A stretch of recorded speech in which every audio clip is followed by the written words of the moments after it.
people. All right. I'm gonna just All right. Hey, see if your thing works. I changed it for you. Yep. Good. All right. Good to go. We're good. Hey, Paul. Hey. Yeah, I got next question. I did right. The problem is, if we leave for a bit, can't let him leave. Yeah. All right. All right, guys. Yes, it's time for us to get started back so we can finish and you guys can eventually go home. You don't have to You say go home. Not yet. Eventually. The key word was eventually.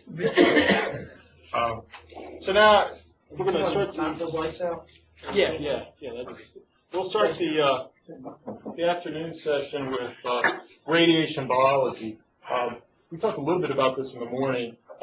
The key to remember about radiation biology, I'm going to show you a bunch of things that can happen with radiation. But the key to remember is we're already being ionized by radiation in the background. And the other key thing you should remember, all of our regulatory limits come from accident data. This is, your body has developed an environment where it can repair itself from the damage done by radiation. Okay? And if you give the tissue a longer period of time, it's it's less of a hazard biologically for the tissue as far as the insult from radiation. Okay, so if you have a short period of time before that tissue has to replenish itself, as Dr. Anthony was talking about earlier about some tissues being more radiosensitive. In a nutshell, the tissues that are most radiosensitive are the ones with the quickest turnover rate. There are certain tissues in our body where if you looked at the Bourne date of those cells in that tissue, okay, or organ, they're very young compared to some of your other tissues in your body. Okay? Some cells in our body will live on the order of years. Other cells in our body will only live on the order of days. Those tissues in our body that replenish themselves quickly are the radiosensitive tissues. Okay? The ones that need to be able to undergo reproduction quickly. I'm not talking about your reproductive cells as far as human beings. I'm talking about just the cells themselves. And we'll see some of those things later. Okay? But that should be your overview scope. Because I'm going to show you some things you're going to ask, well, is that going to be on the test? Well, a lot of this isn't going to be on the test because I want to show you things and share with you things that are beyond what you have to worry about in your daily activities. But I think that's a good way to approach the subject. All right, so we already talked about definition of radiation. I won't spend any more time on this, but it's just energy in transit. Ionizing radiation is what we're worried about as far as radiation biology is concerned. We're only worried about the radiation that we actually absorb. Dr. Anthony talked about what's known as exposure. Exposure just means it's charge liberated in air. Okay, that's how a Rinkin is defined. Absorbed radiation means you've actually accepted that dose. Remember we talked about how radiation interacts in shielding. Now, just apply all those principles to it interacting with your biological tissue, okay? If it interacts, it means it's absorbed or it's partially scattered. That still can be some absorption as well when we're talking about Compton scattering. All right, we're gonna have an insult, okay? That insult may lead to no biological importance at all, okay? Or it may, okay? Your body makes mistakes all the time when we're talking about your DNA, all right? There's proteins that go behind it and tries to figure out whether a mistake in replication has been made, and it fixes it, okay? That's what I was talking about before. If your body figures out, hey, there's a mistake, I now need to delete this bond, and I need to add a different, all right? It can do that. However, if you don't give the tissue enough time to make those changes, then it's going to say, and this is a good thing, it's going to say, wait a minute, I'm kind of messed up here. And it's going to go through what's known as an organized death, all right? That's apoptosis. It's like when a cell decides it's going to do that Japanese samurai deal where it says, you know what, I'm going to take myself out, right? That's what it is. And the reason it does it is because the cellular environment is a very structured system, okay? You don't want a messy death. You don't want splatter, okay? So what it does is it'll try to reuse those resources in a very efficient manner. And that's what's known as apoptosis. Okay? Cell says, I messed up. I don't think I can repair myself. And so I'm going to kill myself instead of possibly replicate with improper genes, okay? So that's something to keep in mind as well. So the radiation quantities and units, when we're talking about these different things, remember exposure or air kerma. Absorbed dose is what we really mean when we're referring to dose or radiation that's absorbed into our tissue. Dose equivalent, this is a different term. This takes into account what type of radiation was the insulted our tissue, okay? Was it an alpha particle? Was it a gamma ray, okay? Was it beta radiation, etc.? The larger particulate radiation is more harmful, okay? Neutrons kind of scale with energy, okay? But particulate radiation can do more harm, and that's because they give more energy. More energy is deposited in a short distance or volume. Okay, we talked a little bit about activity. Of course, this is, I don't think I defined it elsewhere. You can see the SI unit, becquerel, as 1 disintegration per unit time or second. The curie is 3.7 times 10 to the 10th power. That's what 1 curie is equal to in terms of becquerels. That's why, of course, we use curies, because we're dealing with sources that are fairly potent, okay? So it's a more appropriate unit. However, it's a unit that's, I guess, being sunsetted for the SI unit, becquerel. Okay, exposure. We talked a little bit about this. This is the amount of charge liberated in air by ionizing radiation. That's why when you open up your Geiger tube, it's mostly what? It's mostly gas. It's just a gaseous detector. Okay, that is the way this is defined. They have solid surface or solid detectors. You can have those detectors, and they can relate exposure. The way they're doing it is they're doing it through a lookup table. Okay, they have to be calibrated, right? Just like your meters. Your meters have a certain efficiency. We calibrate them, right? So we take care of that correction factor for you. Again, the absorbed dose in SI units is a joule per kilogram, and that's what we term as a gray. Okay, it's just a factor of 100 difference between a rad and a gray. The rad's a little bit easier to remember because it's a radiation absorbed dose. That's what it kind of stands for there. So dose equivalent, and then we'll talk about a quality factor. Dr. Anthony threw a slide up that you can see this. This is a measure of radiation-specific biological damage, meaning, like I said before, particulate radiation does more biological damage for the same absorbed dose. And that's because that absorbed dose is going in a smaller volume. It's going to actually do more damage. That's how you should think about it. There's another thing as far as when you're looking at this, you'll see there's the quality factor. Okay, this shows you the quality of the radiation. Notice the neutrons. There's a range 2 to 10. It really depends on the energy of that neutron that's being absorbed. Protons, a factor of 10. Of course, the alpha particle, which is 4 times that mass of that proton, is a factor of 20. Okay? And the way we figure this out is, of course, we ionize cells. Right? You can't ionize people. That's, again, frowned upon in this country. Okay? And for good reason. But that's also why our data is somewhat limited. Okay?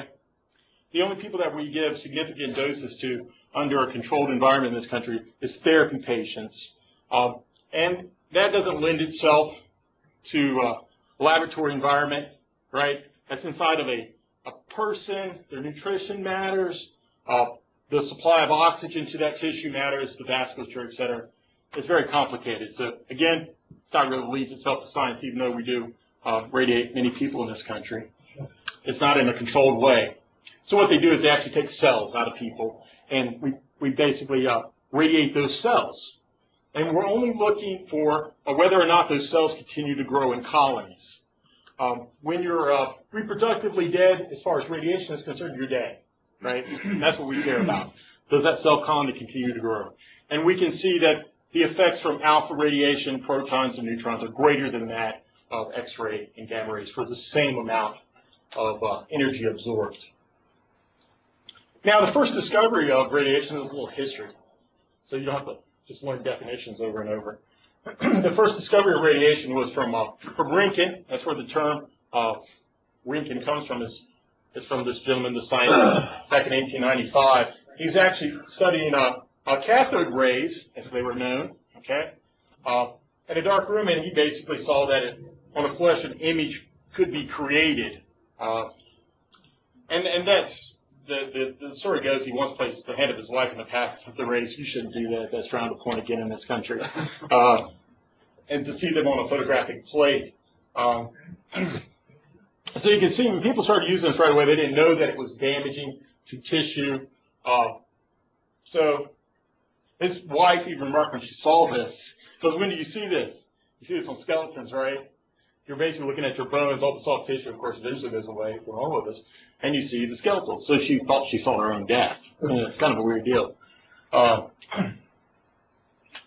first discoveries of radiation, this all happened in about the same period of time. This is from Becquerel. Hence the term Becquerel, right? This was uranium-bearing crystals. The sunlight would basically put these things in a drawer, and it produced its shadow, if you will, and that's because of the emissions coming from this object. Okay. Again, this was on photographic plate. This is a picture of that. The other was a cartoon. Of course, he won the Nobel Prize along with the Curies, okay, for this discovery. And he's the person where we got this idea, and first to really note it, spontaneous emission, okay. Since nothing was really done to cause it, it was naturally happening. This is from the thesis of Mary Curie. You can see, this is pretty neat. You got to remember now, some of these notations actually came from later on, but this is taken from her thesis.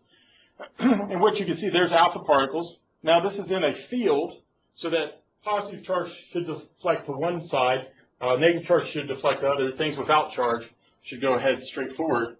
You see the gamma rays uncharged, obviously. They're going straight forward through. You can see the alpha particles, they're not deflected as much.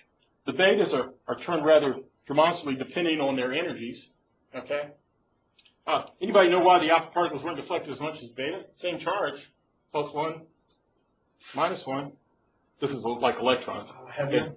Heavier. That's exactly right. It's heavier. It's harder to move. And if you get something going in a given direction and they're more massive, yeah, it's harder to change their motion. That's just basic Newtonian physics there. So we also have Rutherford discovery. He discovered alpha and beta particles. He bombarded a foil and basically found that certain areas, they look very, very quote-unquote dense, where they absorbed, and those areas, of course, are going to this characteristics. We also have the discovery of gamma rays. This is, of course, what we're primarily using with the cesium-137. Just a little bit more on Madame Curie. She actually won the Nobel Prize as both a chemist and a physicist. That was, I think, she's the only woman. She may be the only person. I'm not sure if someone else has won it. Certainly, I don't think in the sciences. This is, again, now, what happened to all these people that were working with radiation? They eventually did what? They passed away due to the effects of it. She was walking around with tubes full of radium. She had one in her drawer. Not a good idea. So the key to it is radiation safety was brought about through a lot of unfortunate instances. They were kind of lessons learned.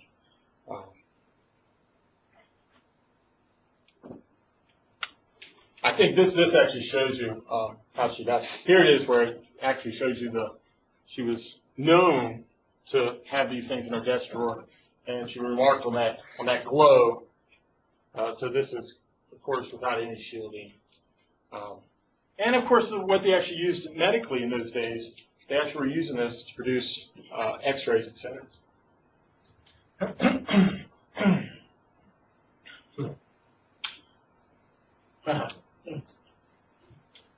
Oh, you just oh yeah, her papers. Well, because what was she working with? She was working. Dr. Anthony told you the half-life earlier. I can't even remember because I work with it. Yeah, it's thousands and thousands of years. This stuff before it even goes to 1/2 of its original activity. So there's virtually no way to, protect it. Now, what you can do is you can just put a coating over it because these things are easily absorbed. Okay. Because the thing you're always worrying about with alpha emitters is never exposure primarily. It's always contamination. That's what you're really worried about. So if I see any of these things in a flea market, I should pick them up. You should not pick them up, baby. You should certainly not take them.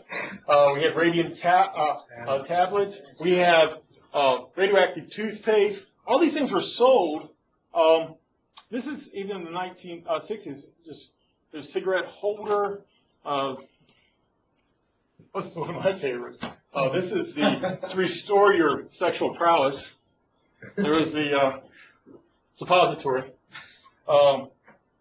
It was only good if you took this with the New Man tablets, but other guaranteed good results apparently. And this is 1919, so you can see this is not a bad distance of history. Pretty crazy, weird stuff. Radiant bread. This is the forerunning to the upcoming atomic age. People were just enthralled with anything new. See what else I have. Oh, this was just a weird apparatus that I thought was funny. Oh, this is where you're taking radiant water and rebreathing it. Well, here's some modern uses. So that was a schematic. Of course, we talked about the smoke detector, americium-241. Dr. Anthony talked a little bit about this. This was the tritium in these watches. Let's see. What else do I have here? Oh, well, you can find some old glasses, and famous in this area, what is it, Fiestaware? Fiestaware is kind of... I have one of those, 19... Well, you got to make sure you have the right one. Did you take the Geiger to it? My sister found an antique shop, and she was aware of it, so she bought me a piece. Yeah. Pretty fun stuff. My wife also found some that were, I guess, imitations. And she was so disappointed. You take it. But you got to take the right Geiger counter. Not every Geiger counter is going to pick it up. Okay? You have to have one with a thin window, or else you can take another one and you'll say, oh, no, not radioactive. Yeah, the pancakes will see it. Other modern uses, well, we wish in Virginia we'd be able to mine uranium. Kind of sort of. Oh, bad joke again. Half-life, not good. All right. So, wow, I apologize. Carbon-14, of course, this is one way we can date things. And of course, people argue about the level of carbon-14 over time, too. Again, I apologize. Let me move along. Oh, here's a good one. This is this person actually got radiant treatment of their eye. This is France, 1920. This was his malignancy. This is actually with sources. That's his eye afterwards. Worked out for him. One of the few, huh? Yeah, one of the few. Yeah, there's a lot more. Well, we don't know what happened afterwards. We do know the malignancy went away. We don't know what happens to him later on. So these are just the divisions of radiation therapy. We have the external beam. That's, of course, where we're creating something. That was with that brimstone radiation. We use sealed sources. We can also give people isotopes. If you remember that, I think it was a person here that had therapy from radionuclides. That's, of course, ingested. It's just a modern day. This is gross you out. This is for radioactive iodine for thyroid cancers and whatever, malignancies. And this is one of the things where you actually uptake now. People are really worried about iodine because it's also one of the radionuclides that comes from fallout. If you remember, in Europe, they were really worried about this during the Cold War. They'd actually give out iodine tablets. So what you're trying to do is saturate the thyroid with iodine so you won't uptake it when you drink milk or whatever, because you're going to get it through your food and whatnot. So what is that right there? A person that has. Oh, thyroid cancer, yeah. Or they got the cancer from absorbing the iodine? No, they're treating it. Oh, They're treating it. it. Yeah, you can get this naturally. Yeah, this can just happen to you for no reason. Yeah, good deal. So the cellular effects of radiation. So when we have radiation that goes through us, some of it again, especially with the sources you have, is so energy. It has such a high energy, I should say, such a high energy. It's that a lot of it when it hits you is going to go straight on through you without ever being absorbed. The higher the energy, the more likely that happens. Okay, the lower the energy, the more likely you accept it. And that kind of goes in tune with the detection of radiation. Higher the energy, now there's caveats to that, but the higher the energy, the harder it is to detect. Okay. I'm not talking about the quantity of the radiation. I'm talking about how high a single photon energy is. Okay, not the number of them. Okay. So a lot of times these things will just blast through us and give us no absorbed dose. Okay, that happens, or virtually none. Okay. So that can happen. As you lower it, you're more likely to absorb these.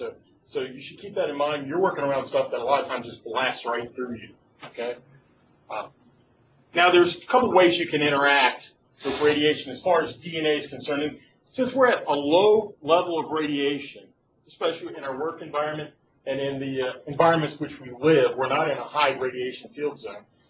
When that happens, there's more effects than DNA effects that we're worried about. These are long-term effects that wouldn't present themselves we would expect for years. Okay. Now, all of these effects can happen without the incident of radiation. Does everybody understand? And you can have mistakes, chemical reaction mistakes, that damage. You've heard of free radicals, for instance.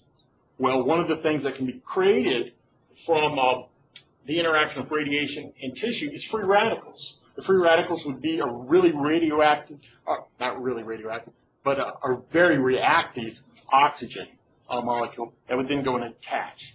And basically it's going to chemically bind with things that it shouldn't. Okay? That happens. So that would be basically an indirect effect.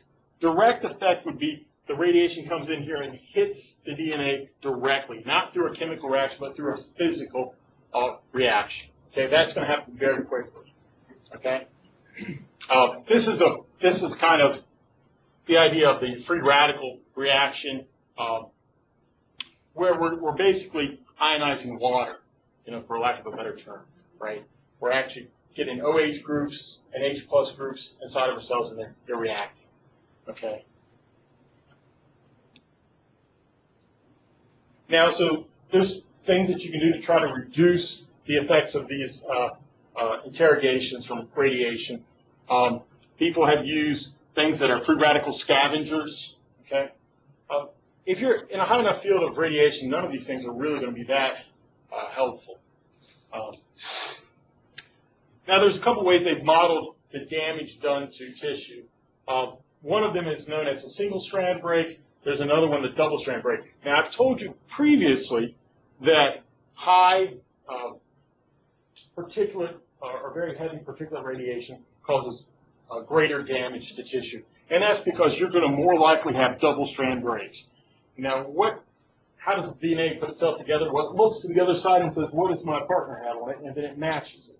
If you blow a hole through this whole thing, right, it's harder for the thing to repair itself. Okay? So I had a radiation biology teacher years ago, and she always explained to me, one is like BBs, the other one's like cannonballs. So when you have a proton come in there and just smack into the DNA, you don't have to worry about modeling and saying, well, what's the likelihood it's going to repair? Well, it's not going to repair, right? It's gone. That's not going to happen. Now, when you have the photons, they may be causing free radical reactions, and you kind of need two incidents within a very short distance between pairs, okay, before it may fix that radiation damage, meaning it's no longer going to be able to repair itself, okay? So that's what you should take away from that. I'll just kind of cycle through these a little bit.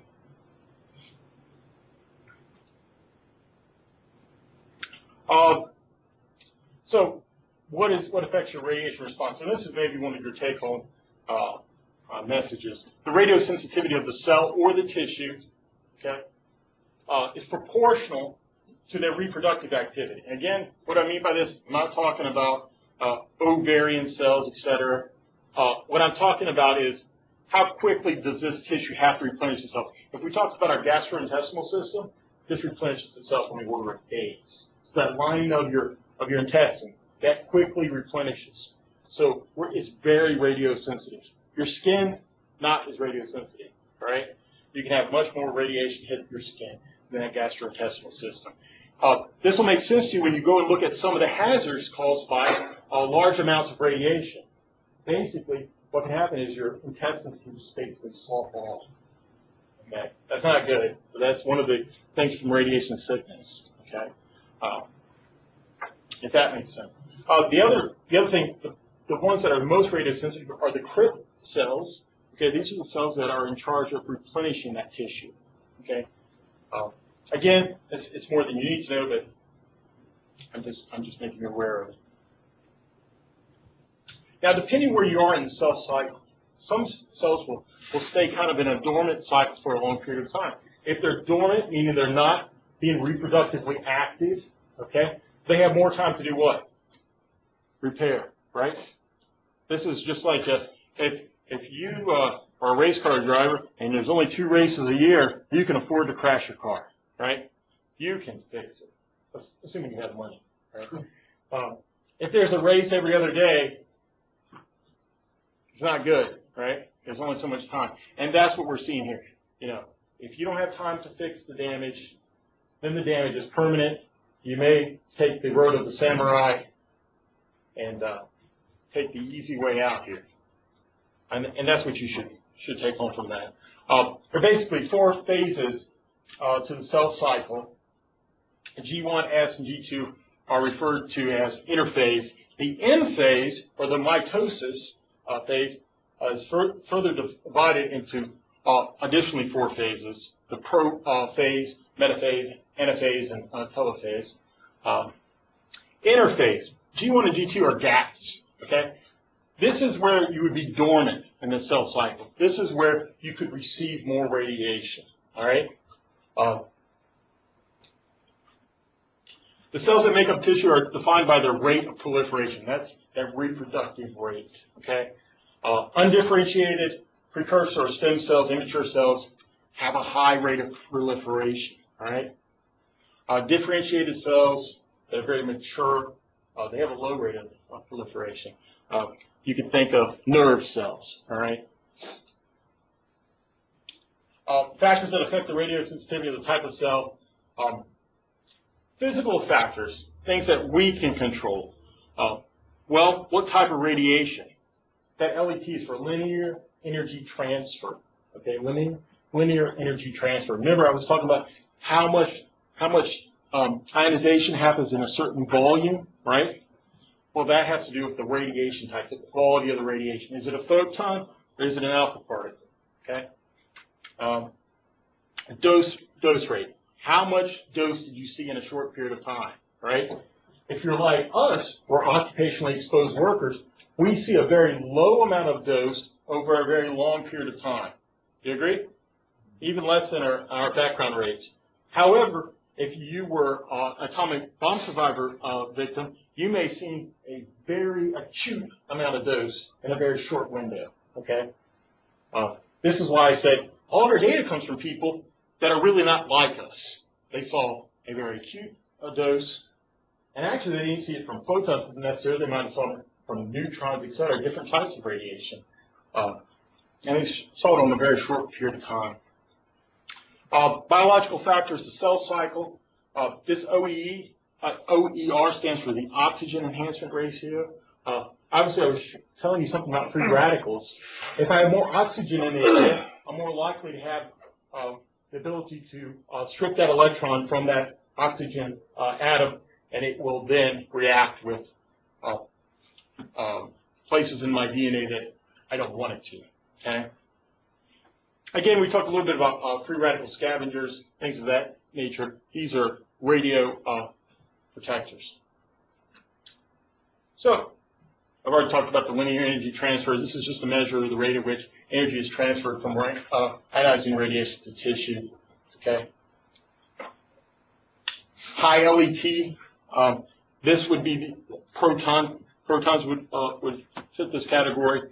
Alpha particles would fit high LET radiation. Okay. Neutrons. This produces most of its damage again by direct. This is going to blow apart both strands. Okay. So repair is not really possible when you have an insult from high LET radiation. Low LET radiation, it produces much more single-strand breaks or insults via free radicals. The dose equivalent. The same dose of radiation, different biological effects are observed dependent on the biological effect or the LET. Dose equivalent is a measure of this biological effect of the radiation. So it's the absorbed dose times the quality factor, and again, that has to do with the radiation. Okay, I'll show you in a minute what do you do with different types of tissue. There's another factor we have to multiply for various radiosensitivities of tissues. Okay. In general, dose rate increases, cell killing increases. So as I put more radiation in a short period of time, it overwhelms the body's response and repair mechanisms. Okay. It says I can't handle it. Right? I need those cells. I have too many that are damaged. Right? It's not going to be able to weather the storm. Okay. The term here, sublethal damage repair, just means damage that I can repair. It's below that lethal limit. Remember, your body is always being bombarded by radiation. Your body is very well adapted to fix low levels of insult from radiation. Fractionation. Because we know this is true, and that we don't ever use fractionation to help us figure out the regulatory limits for occupationally exposed workers, but just so you know that we actually do believe in this, we make use of this in radiation oncology all the time. You may have heard of family members that receive doses over a 45-day period or 2 months. That's because we're giving them a little bit of radiation over a long period of time. That adds up to something fairly significant. And that's because we can, the healthy tissue is more apt to repair itself. We're going to repopulate that healthy tissue or normal tissue that we don't really want to dose.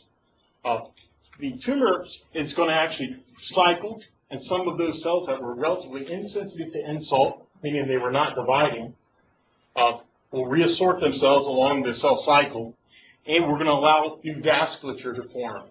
We're going to get more oxygen to that tumor. Some tumors are very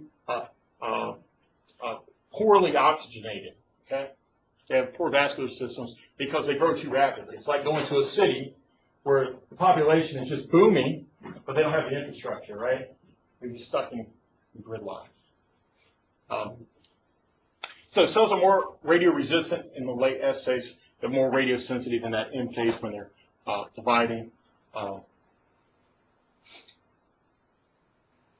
So we have these things called cell survival curves. Again, we're getting these curves from ionizing cell populations, not people. Okay. So we're concerned with 3 main effects. 1, cell death, that's the reproduction. 2, well, even if the cell doesn't die, will at least at some point lead to some kind of a mutation that may lead to a cancer. You can have mutations that just don't lead to cancer. That's so one does not mean the other. Okay. So we have direct and indirect action. Direct action when absorbed radiation ionizes the critical target molecules. Indirect action when the absorbed radiation ionizes other molecules in the atom, producing those free radicals. Okay. Incident radiation is absorbed.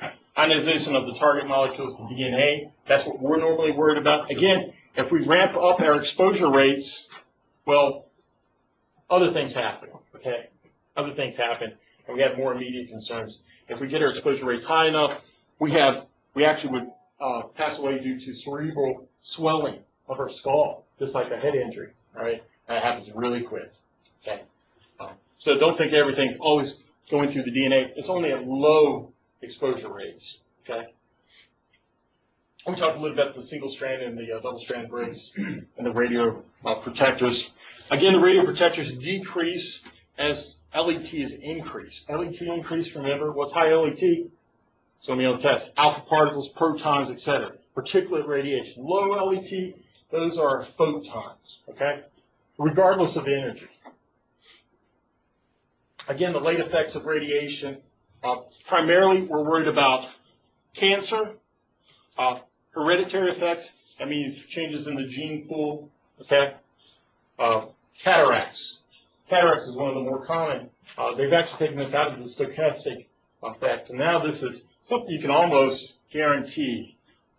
You may have heard of there was a child that's changed a lot of the rules as far as CTs are concerned. There was a child that basically had a perfusion scan of their head because they fell. And if you take a child in that's just had a fall, they very well may CT them, make sure that, they're not bleeding internally inside their head. Well, this child was, because what do you do with a child that's in pain? Do you think they sit still for a scan? No.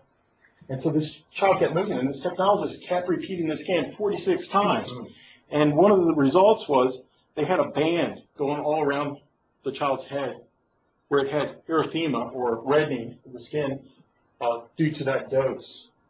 Saw a very high dose for the child. So basically that child was, I think, about 4 when they received the scans. By 10, they're almost guaranteed to have cataracts. Not good. So there are some effects that you can get right away. And perfusion scans are very high output scans. Okay. I see risk estimates. The relative risk of saying, what's going to happen to a person when they receive radiation. You probably have people in your family that, or different portions of your family, since everyone has 4 grandparents, and you may hear that one side of the family never had cancer, right? And then the other group, everybody has cancer by the time they're 60. Well, that has a little bit to do with how well, not what they ate or what they did, it's how well their bodies can fix repairs, right? So everybody has their own relative sensitivities to radiation, okay? And I know in my dad's family, no one gets cancer, right? Everybody lives to 90 years old. But then my mother's side of the family, well, you're going to die of cardiovascular disease before you ever get there. So, genetics play a really major role when you're looking at these effects that are not very deterministic, okay? So we can't really say what is your risk in any absolute way. This is kind of similar to the idea of the statistical nature of radiation in general. There's also you're stuck with the statistics of risk as well. We can only say something about a really large population, okay? But the risk estimates that we make are based on accident survivor data, okay?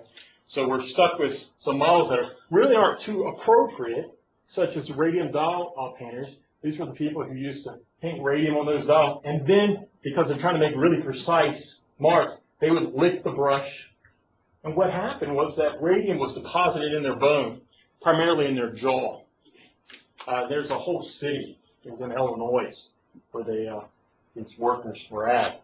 They had all these people that basically had to have their jaw removed, and they just died of some really atrocious cancers. So these things happen. There's no convincing data for low amounts of radiation as far as people are concerned. The mean lethal dose, if we go to really high rates without treatment, and this is basically the 50% of survival, this is the LD50, that means 50% of the population would survive, 50% would pass away after 60 days. Again, we're treating, if you live past 60 days, you didn't die, okay? That's a pretty short span. That's 350 rats, okay? 350 rats, and this is acute. Acute. And how much are you allowed to get in a year? 5 rem. 5 rem. Okay. And this is basically due to blood poison. Sublethal doses or super lethal doses, I meant to say, can happen even quicker. There's the gastrointestinal syndrome. That's where I was talking about before. The person, and there's been some incidents of this. Chernobyl was one where people basically had the lining of their gastrointestinal system basically sucked off. Okay, real painful death on the order of just days. There's things you can do to try to minimize, but it's still not much you can do. If you see just a tremendous amount of radiation, like I said before, it'll look like you had like head trauma almost, and your brain will swell. Your skull will provide pressure back, and that's the end. Okay? We won't go into this. We talked about those, the LET. I think I just went too LET crazy on this stuff. You guys know that.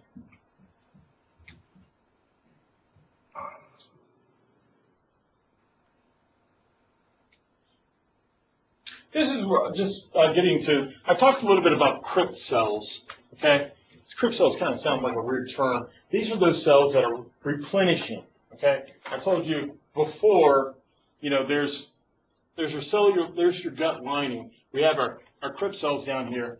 They're actually going to replenish all those cells. Your gastrointestinal system is the one I took. If you actually had problems, you would have nausea, weight loss, vomiting. You may have bloody stools, you know, things of this nature. You can see, I think it shows you right here. You can see that cross-sectional of just what that tissue would look like. I'm sorry. This is more of this gross you out. These are radiosensitivities of the skin. These are different types of cells and can be treated.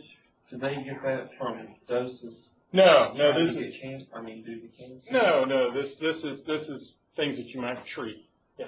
I will say, if you go back, that picture, no, the forward one with the Burns. with burns. Yeah.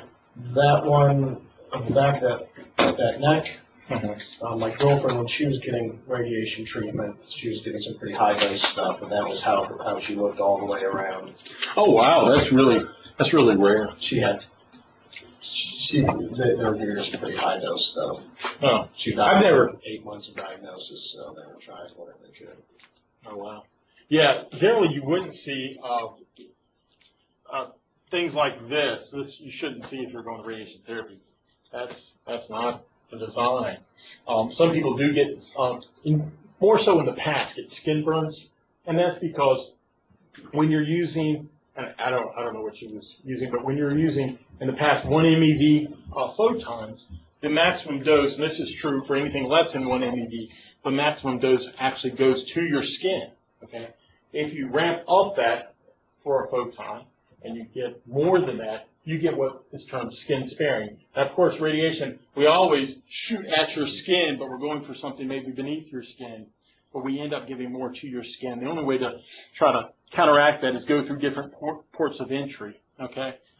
However, it wasn't until they had those Linacs that I showed you earlier, and they were no longer using cobalt-60, which is about 1 MeV, they were seeing a lot of these things. So these things are less common now, but I think radiation therapy has a really bad name because these injuries were the past, so people have grandparents and things of that nature. And they still use cobalt-60 for like more head and neck cancers oftentimes. But yeah, that's really rare. I used to work in radiation therapy. I never saw anything quite, well, nothing like this. But there's creams and stuff to play on to try to minimize that. Yeah. Well, this is actually showing you what the cells actually look like post-radiation. This is 750 rads. I was telling you earlier that we usually would look at these things, and radiation biologists would basically ionize petri dishes full of cells. Okay. Here you can see some of the differentiated non-dividing cells. These are the ones that are the most, or I should say the least sensitive. Okay. your blood cells, your neurons, skeletal, smooth muscle, cardiac. Here, this is just another way of showing your relative biological effectiveness. This describes the effects of LET. You can see here's your alpha particle. This would be about the most. It's going to deposit all the energy in a very short period of time. You can see down at the bottom, this is in semi-log applied. So we're on the log scale on the bottom.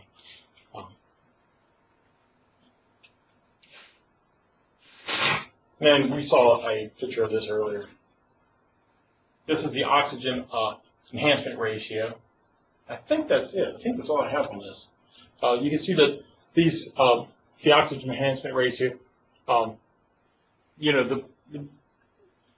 ratio is much higher for these types because we're having an indirect effect versus when we come down, these are actually more direct effects. Okay. All right. Let's see. Well, that's it for this talk. Any questions about radiation biology in general? Nope. Well, let's see. What time do we have? We may have like a 5-minute break or something. I set up the next one. It's always a challenge.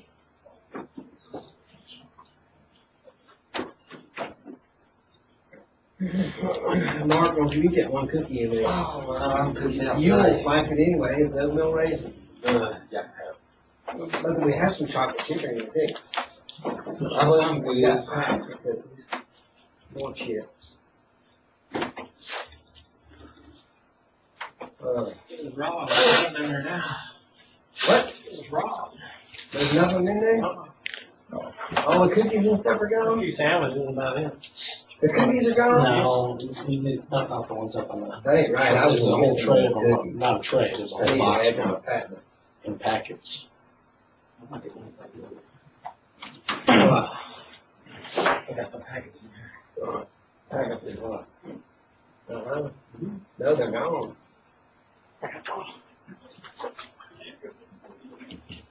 Yeah, I forgot what size, what type of dose they were giving. They said it's a lot larger than they normally do. It's just when she was younger. But I remember having to change the dressings and pulling the skin off and all kinds of. Yeah, I don't know. Where was she? Where was she at? Wake Forest. Wake Forest. It was sarcoma caused by a Foyer's tumor, and it was in her, started in her breast and ended up in the lungs, and on the outside lining of the lungs. So they're trying to deal with what was inside the lungs first. They said it's going to be some high dose stuff, is what they're telling her. I don't know. That's I do know that some of that's changed. They were giving some really high doses in a stereotactic way, but they're making really tight volumes.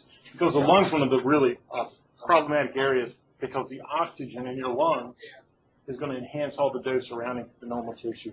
And the other, And, I don't even know if they're targeting. They probably after they did the mastectomy, they kept. I think they're targeting the chest. yeah. I don't think they were. I think they were trying to get chemo or whatever. The tumors they're finding inside their lungs. Well, I do know. Typically, when you have breast cancer, and this is a well-controlled breast cancer, where the solid tumor hasn't spread, you would always take what's known as a lung bite. This is just what physicians prescribe. Why they prescribe it, I'm not sure. Because whatever you touch in the lungs, as far as whatever gets in the field, you basically destroy the lung function because it turns into a very fibrous point, and it's no longer pliable. It just loses its entire function. Even if you kill the cancer, you may deplenish their lung capacity remarkably. Yeah. And so it's one of those things where, you might as well resect that portion of the lungs because touch with radiation is no good. You see what I mean? Oh yeah. So they were probably just doing. I think they were just doing chest wall stuff. So yeah, but even then, usually the fields you can't help but just breathing modes. Yeah. You get stuck. They had to do a lot of breathing exercises with her to get her so they could tell her when to breathe in and when to hold and everything. They said they had to do a lot. They prompted probably. Yeah. I mean, they were really good at what they were doing with her. Sarcoma, they said, is such a rare and aggressive cancer. And they even told us day one, you might have 25% chance. That's about it. I'm sorry about that. Sorry. Yeah. is what it is. Yeah.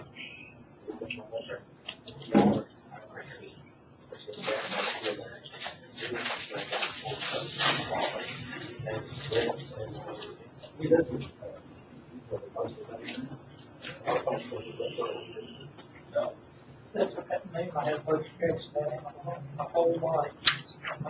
Ears down.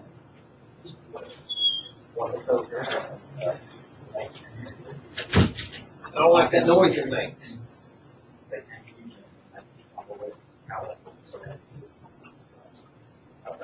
That's good.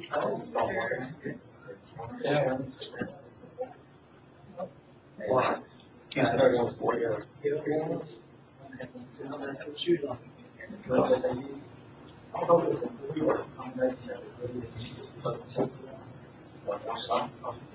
Is that blue on? I got this in here. Yeah. We got, yeah. She said, well, third now, yeah, I take my leg. I thought yeah. You take that, they got them on the job, all the chest legs. I'd be wrapped up like a cocoon that time. I was doing some bad roll. You have to go to bed and you have to set up. I'm watching the game. And I said, you set up, I remember what I asked you to do yesterday. He said, yeah, man, hold on. This is one big cable. She had a short kitchen a little bit. Kind of worse and worse, but some months she got up and used it. So off. So I won't be good at myself. I saw her back. She said, check out the yard. Yeah. So then she laid down 40 bucks. Oh, no. She was so you can't treat. On your treat position. Yeah, I get stuff at the time. Like, not as bad. I'm way away. For the limbs, get out of the system. So out of the system. And then you got other months that I heard about exercise and sweating. Wow. Go swim in the creek. Raise them all. What's the second? I think it's that first day. She went in there and started waiting. I didn't get like 10 points up with down back, but she didn't get something real good. Yeah, that combination stuff. So she did another real good shower. She got to it. No, no.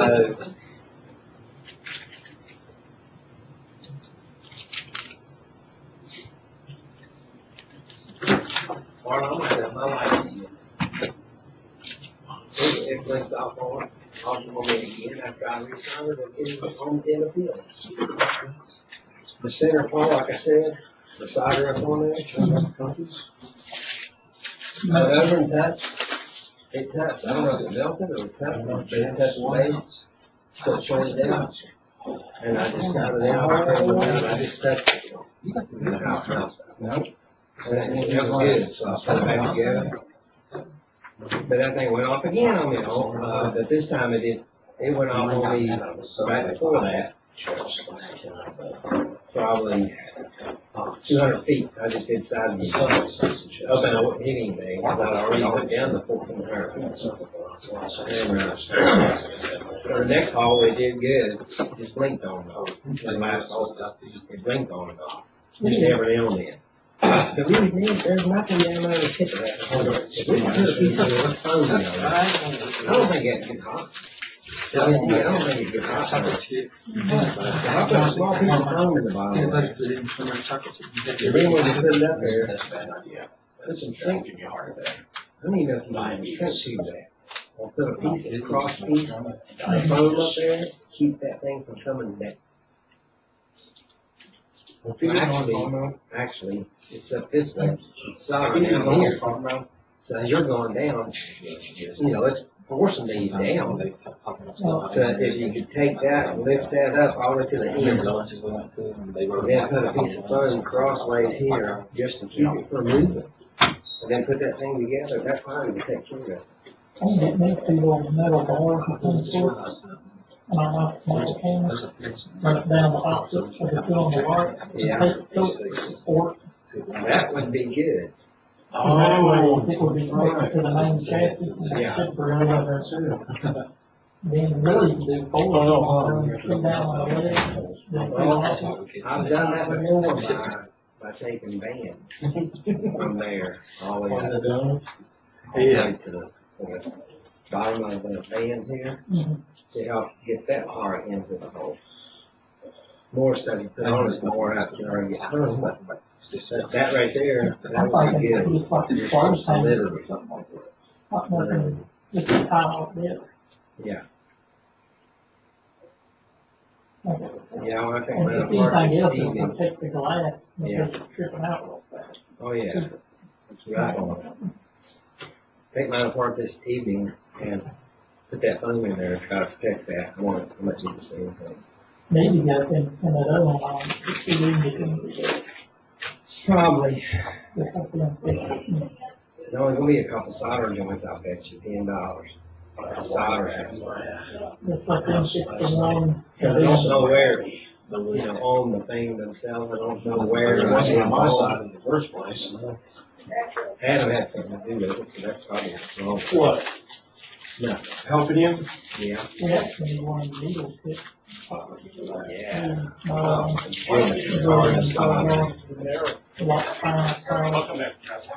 Yeah.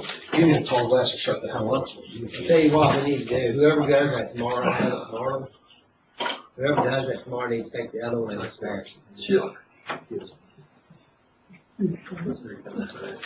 Does what? 19. Yeah. Oh, yeah. Talking about it too. Tim, you good, man.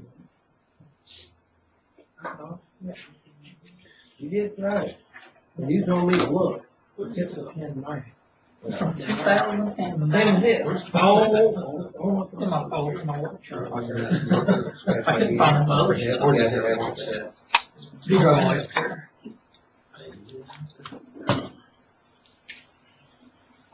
Well, I've got our test made, so it won't be that much longer. We'll get done. Are they similar to last year? Similar, same content, different test. Or similar content, different test. We had the same test for 10 years straight. By 8 years. Really? I like to make another test. You want to do that? applicable. But a few more questions more applicable. That's- I can't do that. Well, we need You guys one. do. We need one, if you sit in aisle for 2 hours, how many times have you got fall asleep? Practical. Some practical. What kind of snacks should you have in your truck if you have to wait 3 hours on a guy? Yeah. If you drink 2 bottles of water on the way to site, how many times you got to stop and run and pee? See, stuff that actually happens. See, there's no right answer to that, then. Or if you fall into a frozen sump pump, how long is it gonna be before you get hypothermia? Yeah, that one, that works. That's important. I don't know what you'd be falling into a frozen sump. Who would be stupid enough to do that? Interesting. Or if you forget your laptop, how Yeah. do you log? Hey, you know, you turn around, you come back to the office and get it. Nobody does. That's only happened to me twice. Why? Yeah, I think one time I was like on the way to Buchanan. Had to go home the next day or something. Or it actually wasn't in Buchanan, but I was out in Morgantown, so I'd taken it into the apartment to do something, but I left it there the next morning. I went down and done one in Buchanan County, down here, and did the same thing. Had it out doing something in the lab or something. Oh, I'll put that back in tomorrow before I go. Well, let's get started so we can get done. 10 CFR 19. That's where we'll start with now. We're going to go through a couple of the regulations. Then we'll go through Marshall Miller's guidelines and procedures. And finish up with our DOT. Okay? Wow, saving the best for last. That's right. DOT's helping us. That's how you remember it for your test. Oh, yeah. All right, so overview. The use of RAM that's covered by the NRC. This is we have to start with this first is a notice, an instruction, and report to workers. Basically, this is about a reporting document. All right, who is eventually or ultimately in charge. This is regulated by the federal government. However, some states have taken over the oversight, but eventually everything comes from the federal code here. They just agreed to do it. So the purpose, this is just giving you an overview of what's in 10 CFR 19, so you don't have to read it, because we did. First, we have to, basically what this chapter is, what it's used for, what is its scope, okay? And of course, they have the right to define what the chapter means. No one else can. Communications. You're going to submit all the questions to the NRC about anything in this chapter. They reserve the right to be the authority. You must post. This is a notice to people who have RAM license. You have to post or get access to your employees so they can see 10 CFR 19 and 20.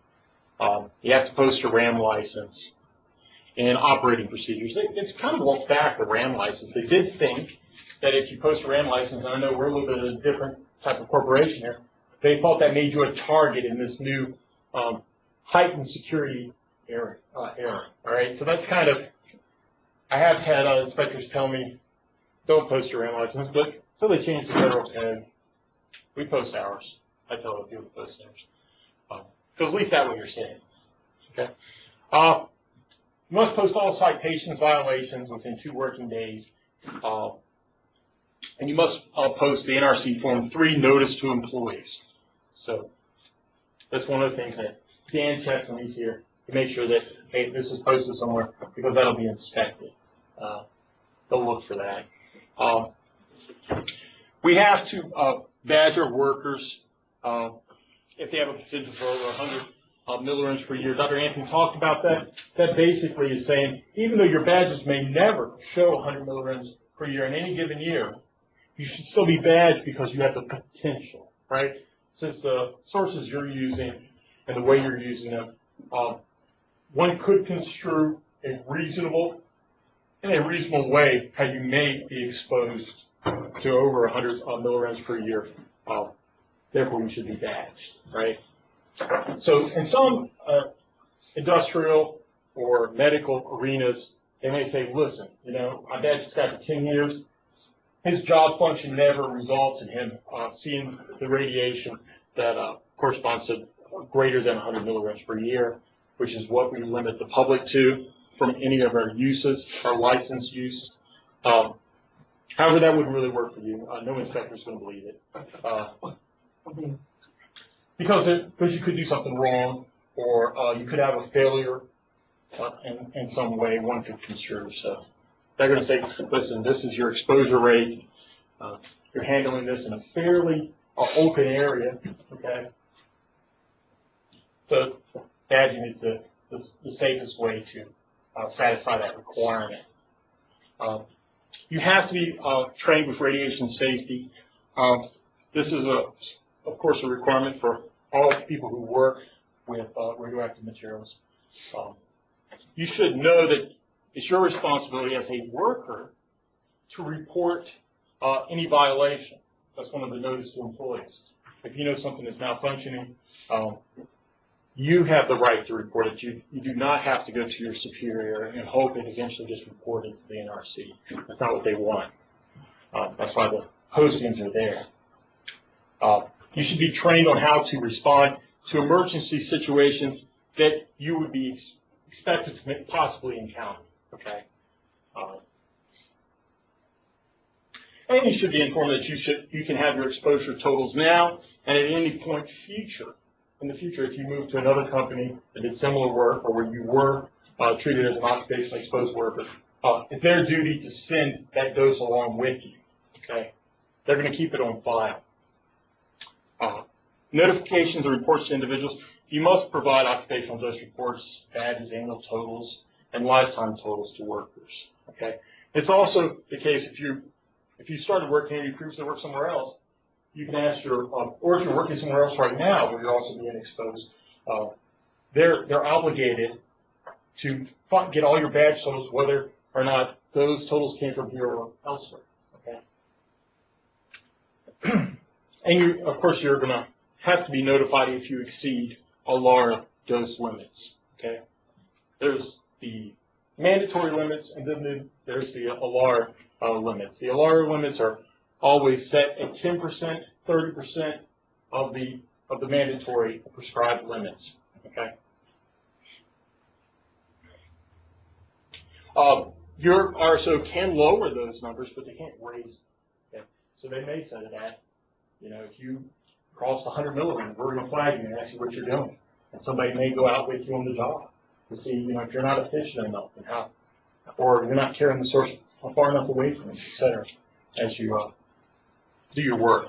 Just to give you helpful advice.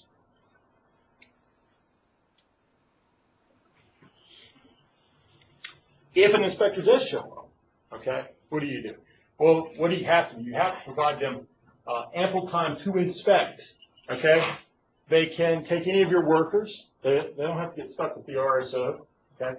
They can take any of your workers as their work permits, okay, aside and talk with them individually, possibly quiz them.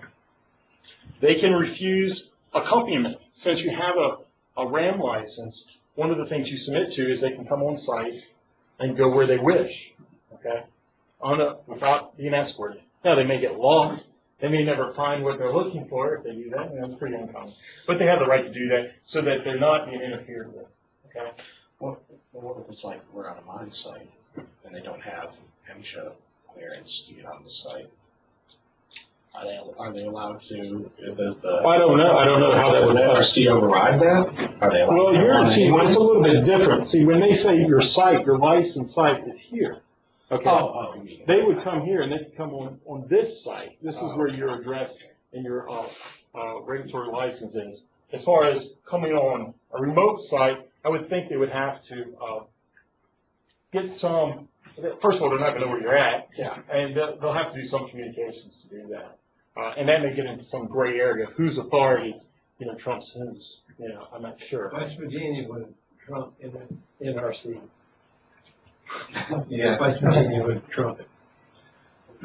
They might not have the authority to. That's what I'm saying. NRC is a national agency. They met here and wrote out with us. Yeah, And that would be. We was out on the roof. Yeah. No. Yeah. That's more traditional when they're going to some remote sites. And they want to see you do your job is really what they're going for. They're not going to inspect the site. There's nothing to inspect at the site except for watching you do your job. So that's what they were looking for. When they go to other sites, there may be, hey, there's a ram over here and a barrel outside, leaking it straight into the ground. When they're going to, like, say, a reactor site or they're going to a mining site, they want to be able to really investigate those facilities without being ushered. Now we're going to go see Jim over here on the other side of the plant. Don't look here. They don't want that. That's what this regulation is pertaining to. Okay. They don't want to hear stuff like, you don't have clearance to go over here. Because they'll just say, well, then guess what? You don't have a license anymore. It's suspended. That's what they don't want to hear. Consultation with workers during an inspection, workers can talk privately or write privately. They can also not tell them who they are. They have the ability to speak in an anonymous fashion. Now, just because a worker alerts authorities does not mean the authority agrees with the worker's concerns. They may very well agree with the company and say it's completely permissible. Okay, there are these loopholes that exist that may defy somewhat common sense just because it's the industry standard. Okay, so you should note that. So they don't always come down hard on the licensee, the license owner. Okay.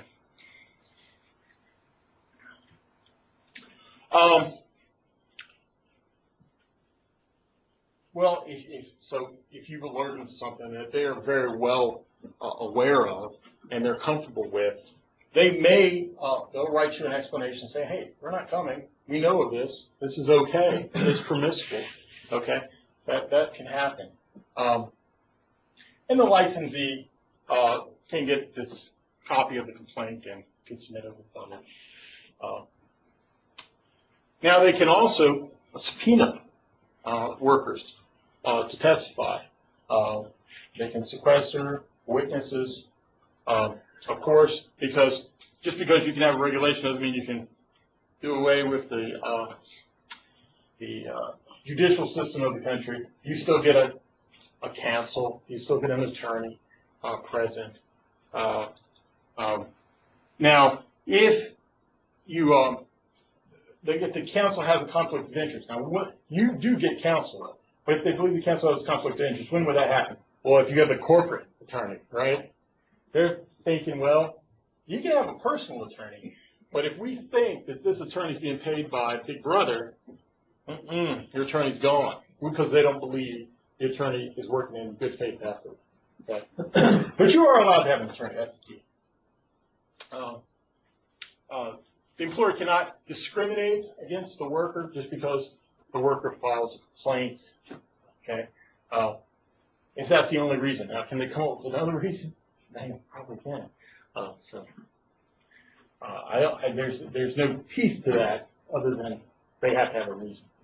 Violations. NRC may get court order or injunction to prevent a violation. This means if they know something's going on, they can get a court order to stop it, okay, and not allow it to go forward. Now they can also issue, let's say something's going on, but the industry has changed, okay. This used to be a concern. For instance, this has happened in other areas where we used to use these really ugly sources that lived for 1,000 years. Now we use sources that are going to decay in the order of hours, right? Well, some of the regulations no longer have the same meaning anymore. The NRC can issue an exemption, basically making the licensee exempt from the requirements because they do not see it as a concern or won't do any harm to anyone. Okay. Can't discriminate because of gender, and if you violate any of these acts, of course, you can be punished as a federal crime since you're violating federal regulations. All right. Now I'm going to try to go to our other one without stopping. At least that's my goal. No boy. This does not work. Really. What about that button on the left side? What, this? Yeah, does that pull off the menu? Slide there. Does that slide? Yeah, it gives me this. No. I need this bar at the bottom. Maybe slide up to the bottom? Yeah, drag it. Technology is not always a wonderful thing.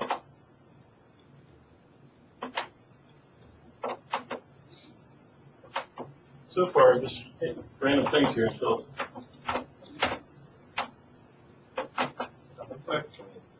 Ha! We've got it now. Let's see, 20. All right, so 10 CFR 20. Go for 10 CFR. Here they actually define it, units of radiation. Radioactivity is defined. They have to put this somewhere into the federal code where they act like it doesn't exist unless they defined it. So that's where these definitions are found. So radiation protection. Each licensee has to develop a radiation protection program, a radiation safety program. It's their requirement, okay, to have a license. Now, it must be based on a LAR. And what is a LAR again? Just to review, a LAR is as low as reasonably achievable, okay? And the goal is you're not trying to meet the regulatory limits for exposure to occupants. You're trying to just make it as low as possible. You're treating it as any dose is harmful dose, okay? You just want to get it. So if you can find a more efficient way, a better way you can shield your workers from radiation, they want you to do so if it's reasonable. Now, do they want Marshall Miller to spend hundreds of thousands of dollars protecting you? Well, they probably would say, at your exposure levels, they'd be better off buying you a fan and put it in your basement, right, to protect you from radiation. Not spend hundreds of thousands of dollars out in your truck so that it's a little bit more quiet as far as radiation is concerned. it's not reasonable. So the key word there, as low as reasonably achievable. There's ways, I mean, there's technology we could improve the situation slightly. But again, it's not reasonable, it's not necessary, okay? There's not a good cost benefit. So that's what is meant by based on a LAR. The program must be reviewed annually. There's an annual audit that's produced, okay, by Marshall Miller, where they basically look at last year's history. Not much has changed. There's probably not much to report. If there was, let's say, an accident or something didn't work well, that may be what's on the cutting room floor as far as areas for improvement, okay? So if you had an individual that did receive a high dose, the question is, well, why? If you understand that it's a failure of some mechanical device that they're using, maybe that's a design flaw. Maybe we want to re-engineer that, okay? That's what would be reviewed, or the policies and procedures to minimize its effect, okay?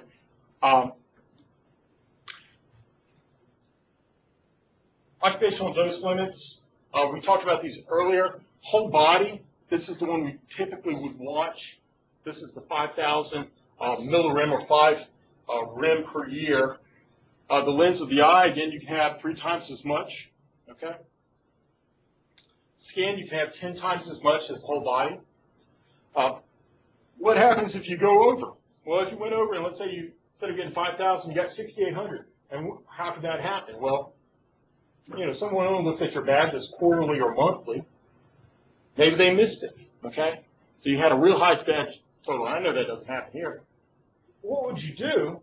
Well, they wouldn't say, well, you can't ever work again. What they would do is you would be, from that point forward, you wouldn't be allowed to work the rest of that year.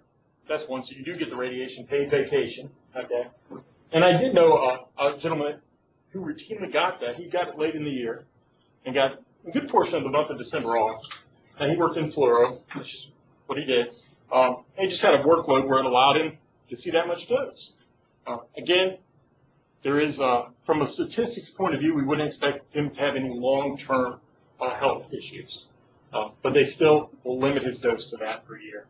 But you would subtract the excess dose over 5,000 from the next year's total. So it'll be easier for him to meet the radiation vacation requirements in the future year, okay? All right. You're going to also sum up your internal exposures due to inhalation. Where could this occur? This could occur in a mine, for instance, where you're breathing in the radon. If they have a way to measure that as well, or estimate it through calculation, you're going to add those things up, okay? This is just showing how to, or describes how to determine or estimate internal exposures. You may have a planned special exposure. A worker can purposely exceed their exposure limits under exceptional circumstances. This happened in Japan, for instance, when they had that reactor situation a while back. There were people there who they made a planned decision that they were going to take higher badge totals to try to get that thing back under compliance. Okay. So that happens from time to time. Now, what would you do? You would plan out a procedure. You're not going to just go in there and look at each other, right? Because you're in a high radiation field. You're going to plan out your procedure so you minimize your time, okay? And you also minimize your dose. So only the people that need to be there would be there, et cetera, right? Not a lot of standing around. Now, if we had a person here that was a well logger, was a woman, we're looking a little bit, just a little bit male-centric here. What would we do? Well, we would try to minimize our dose to the fetus if she was pregnant, okay? Now, you should know, even if a lady who is pregnant received the maximum permissible dose for the year, that's still at the point where we would say the pregnancy is going to be fine. We would not expect to have birth defects, okay? That's why in a situation where you do have someone who is pregnant, they're not required by law to declare their pregnancy. And of course, we all know who's pregnant eventually, right? However, from a radiation standpoint, you can't treat them any different. As their superior in a workplace situation, you cannot change their duties, due to a radiation concern if they do not declare their pregnancy. Okay? If they do declare their pregnancy, there is a lower limit for the fetus during the pregnancy. Okay. And they're going to get a special badge. It will be a monthly badge because in pregnancies, the growing fetus has different radio sensitivities during the different months of the pregnancy, okay, during development. Individual members of the public can only receive 100 millirem per year from our licensed activity, okay? The way we accomplish that is not badging members of the public. It's having areas where we allow the public to public access to never go above certain exposure limits, okay? We do this with the trucks. Our trucks can't have but so much exposure limits because we're putting these in public areas, etc.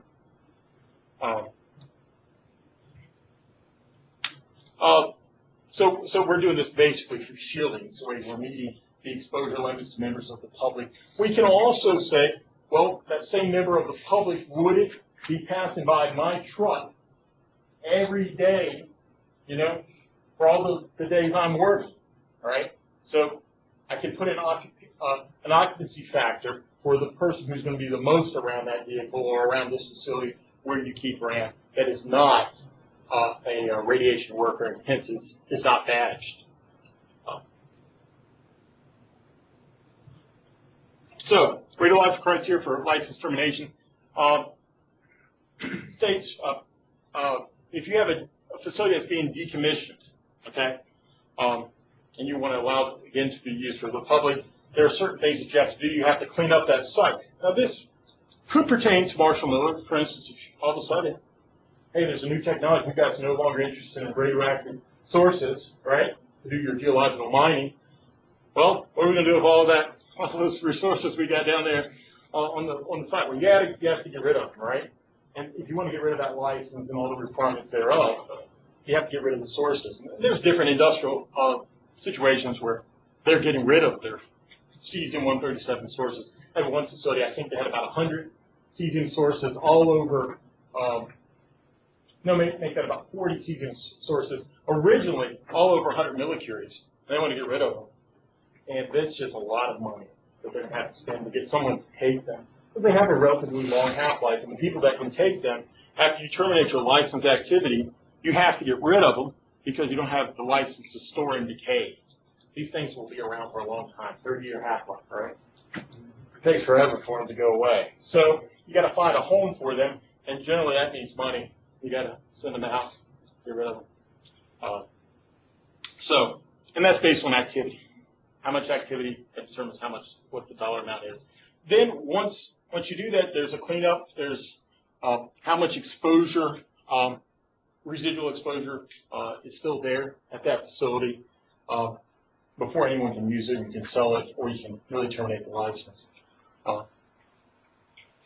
So you have to submit a plan. This can't just be. It's just like when the licensee originally gets their license, they have to submit a radiation safety plan. Well, when they want to get rid of it, they have to submit a termination plan. Response for the cleanup efforts and to maintain public safety. So you're not worried about kids coming in here and playing around this area when it's now no longer restricted. Okay. If that's not happening, so let's just pretend this has happened in other situations. Mainly happened where you had a government controlled mines. Out in the West, they would mine uranium for our weapons and as well for civilian power. And there's areas where, hey, it's not really safe to farm, it's not safe to be and drink the water of those areas. And that's, from days gone by, that's not the case anymore. However, those places exist, and now they're under government control, kind of perpetually. And people monitor, the infiltration of some of those sources getting into the water, et cetera. The ultimate criteria for license termination, they can have higher exposure rates if they demonstrate their best effort are made for cleanup. Calculations and studies show that a maximum of 100 millirem per year to the public.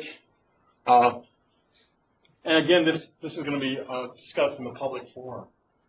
And that's usually a pretty tough thing to do because there's in general sort of a hysteria when it comes to radiation in the public. And this has to be submitted and reviewed, again, with public participation and comments for the state and local governments, the EPA, et cetera. You have to show how you're going to minimize contamination during the operation of decommissioning. You're responsible for the survey and monitoring for the compliance. You can't use equipment that's guaranteed to give you a certain result because it's broke, right? It's got to be working equipment. That's what it means by calibrated, quote-unquote, working equipment.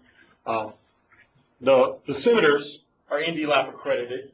Only certain groups or badge services are ND-LAP accredited, and some are not accredited for different types of radiation. What do we use here? You guys don't use Landauer. You use Global, is it, or Meridian? Meridian Technologies. Yeah. And I think that's because the other one I told you, Landauer, which is more common in the medical profession, they're not ND-LAP accredited for neutron. So I think that's one of the reasons. Control the exposure area from external sources and restricted area. You have to control the high radiation areas greater than 100 millirem per hour. You have to have an interlock on those types of doors, on doors that lead to those areas. There's got to be an audible or visible alarm when open. You have to have, these areas have to be monitored.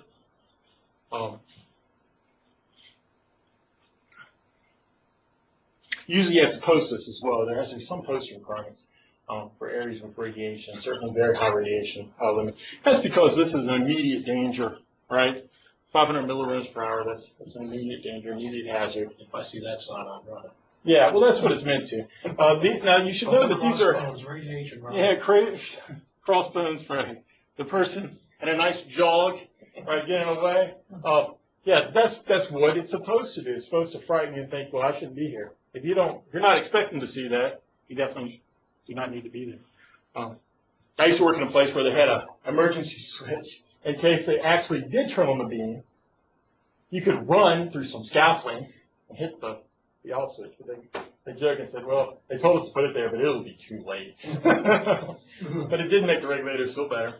They could shut off the beam. They told me, if that happens, pray.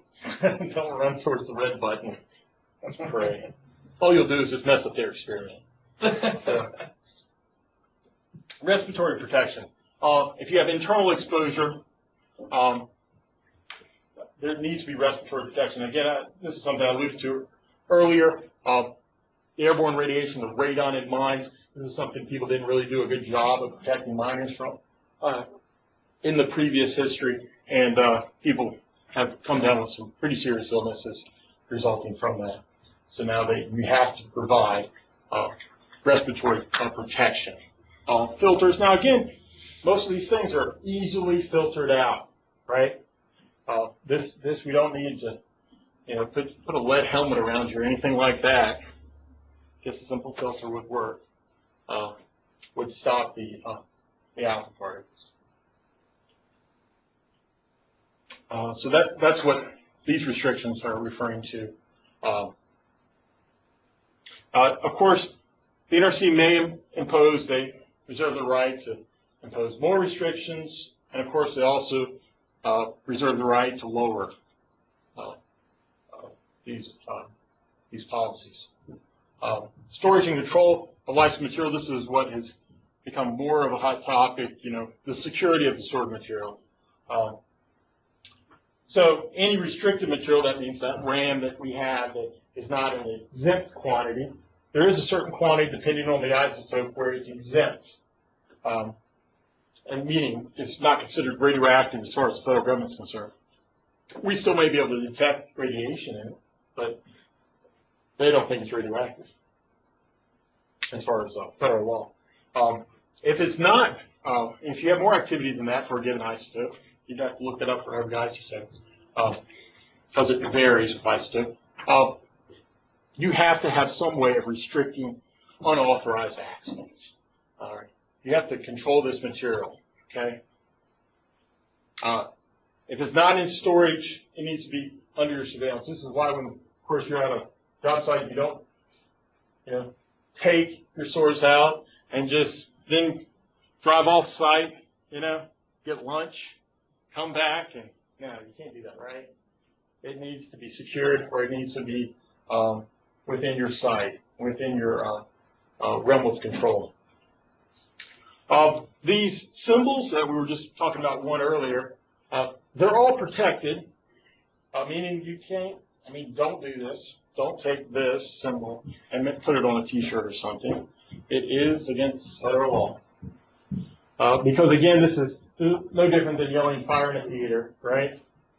You're not allowed to do that. You're not allowed to put this on your car, because then you find people run up on the back of you as quick, right? They'll do that. Can't do that. I did know a person who did outfit his vehicle like this. He was not aware of this rule. Did not work out well for him. Turns out he lived right next to an inspector. Saw that. So not good. Precautionary procedures, caution signs, acceptable colors. This is again talking about the TRAFL. Posting requirements for radiation area, high radiation area, very high radiation area, and airborne radiation area. There are various, I guess you would call them cartoons, if you will, symbols for each one of these areas. So it's very specific posting. Okay.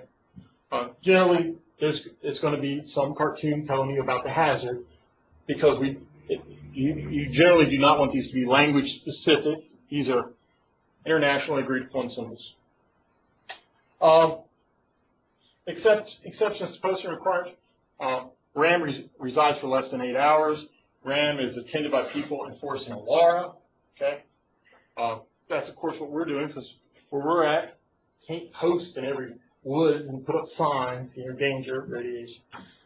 You're expected to enforce the LARA principles. You're the person of record on site. Patient with RAM could be released into the public. This is true. Once you inject RAM into a patient, it's no longer radioactive material as far as their liability. It used to be that they would keep the patient in there. Now you can sign basically a waiver saying, I will not take public transportation. I will not do this. I'll live like a hermit. And then you hope they do. Because some of the radionuclides they inject them with, you saw that person with the thyroid cancer, pretty crazy balls on their neck. They give them iodine-131. That basically, when you sweat, you contaminate. So whatever you touch, you contaminate. So if you had your diagram, you were following one of those people around, and they just touched this chair, did this, and you went behind and did that, you would get a little bit of radiation picked up. It'd be funny if they have to wear signs around. No, now there's a calculation. There's a calculation done by their physician, or prepared by their physician, who basically calculates how much exposure to the general public do I expect. But again, that's believing that they sleep in a bed not with their spouse at night for the first couple nights or whatever. And if you know anything about patient compliance, they're not compliant. So I don't know how well that works. The reason they did that is because they didn't want to contaminate the hospital. So they said, well, they just contaminate their home. If they just live in a room and, flush the toilet a couple times when they use it instead of once, it'll be all right. All right, so labeling of containers. If we have containers for RAM, let's say retired sources, etc., we have to label those containers. Retired sources is kind of a weird deal because we're not allowed to store and decay, but we sort of do until we have the money to get rid of the stuff. Exceptions to labeling. There's certain minimum activities where we do not have to label, and that's for given isotopes. If we have labeling as far as when we have to place the RAM on the highway and in packages, we basically, as far as the NRC is concerned, we will follow the Department of Transportation regulations that we'll talk about later. The NRC basically defers to the DOT regs. Okay. Again, more exceptions to the labeling. It's supervised. It is restricted to authorized access only. Some of those things, when we have an industrial setting, they're inside the machine itself. So you would actually have to stop the machine, get inside of it to get it. So it's protected from random access. Of course, these are the requirements. And we'll talk about these with DOT training again. When you have a delivery by a courier, say if you're sending off your source or you're receiving a new source in, there's certain requirements that you're going to inventory it. You're going to add it to your source collection, and you're going to wipe it. You're going to survey it within 3 business hours. Okay. That means if it came in on Friday at 8 o'clock and no one worked here until Monday, you would be exempt until Monday, right?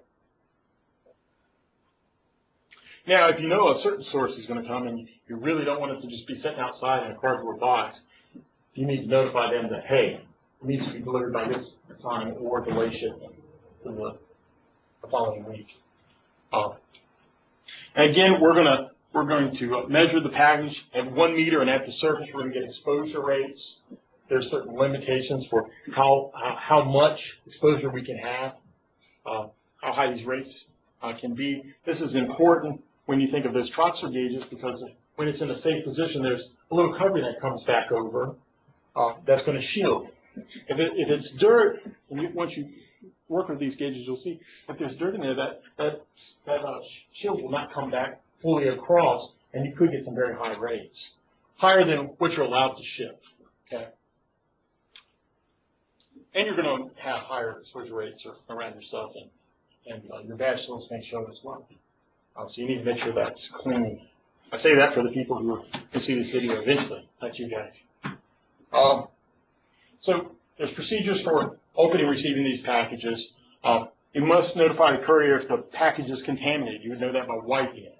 Okay. If you have a contaminated package, you notify the NRC if it exceeds the exposure rate limits as reported on the package. This is, of course, why you always want to write a transport index that's your higher number. You don't want to, remember, these Geiger counters have a 20% error, right? They're not accurate. They're good at detecting radiation, but they're not good at reporting radiation, okay? So it's always good to think, whatever number I get on my meter, I want to pick something about 20% higher to report. So you want to find where's your hot spot and then report more, because that means if somebody else, this is primarily for when you're sending off packages, that they don't actually, someone else takes a meter and say, oh, they got the wrong transport index, right? They got the wrong surface exposure rate.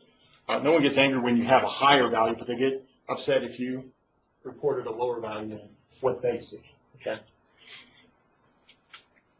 So there's requirements, and I'll teach you about the DOT again, refresh your memory, how you're supposed to round, etc. But you should always remember, well, these detectors are not that accurate. So rounding isn't a big concern. You should probably round up, just to be safe. Waste disposal. The licensee can dispose of the RAM if decayed in storage. All right. Now you can only decay certain isotopes in storage for the license that we have. Cesium 137 is not one you can decay in storage. It lives too long. Okay. But there's other things that you could decay in storage, even though your license doesn't have that as one of your tenants. You can pour it down the drain. All right, don't do that if you're cesium source. But you're allowed to pour a certain amount of quantity down the drain, and what you do is you would then divide by the water they use. I worked with so don't do that. You only use sealed sources. You're not using liquid RAM. But I used to use liquid RAM. I worked with an environmental chemist, and he was an environmental chemist. That's the first thing to remember about this story. And we used to pour radionuclides in the stream to map out where the water goes. That's a very effective way to do so, and does not do damage to your environment. Don't worry about it. Don't worry about it. These are low. That's because radiation is very easy to detect. You can drink the water right back in the stream. It's not going to hurt you. These are very low rates. But that's one thing you do. If you can divide by a certain amount of whatever your water usage is, there's limits to how much you can pour down the toilet or in the drain. In hospitals, it's always funny. I get these questions like, well, this happened, an injection missed, and you got this dose on the floor. Can we put it down the toilet? And the answer generally is no. However, if it's in the patient and the patient vomits, it's not considered part of your effluent, and you don't have to worry about writing it down. So it's weird. This is just like before we were talking about what goes into people cease to be radioactive material at that point. As far as regulators are concerned, and you may be concerned, but regulators are not.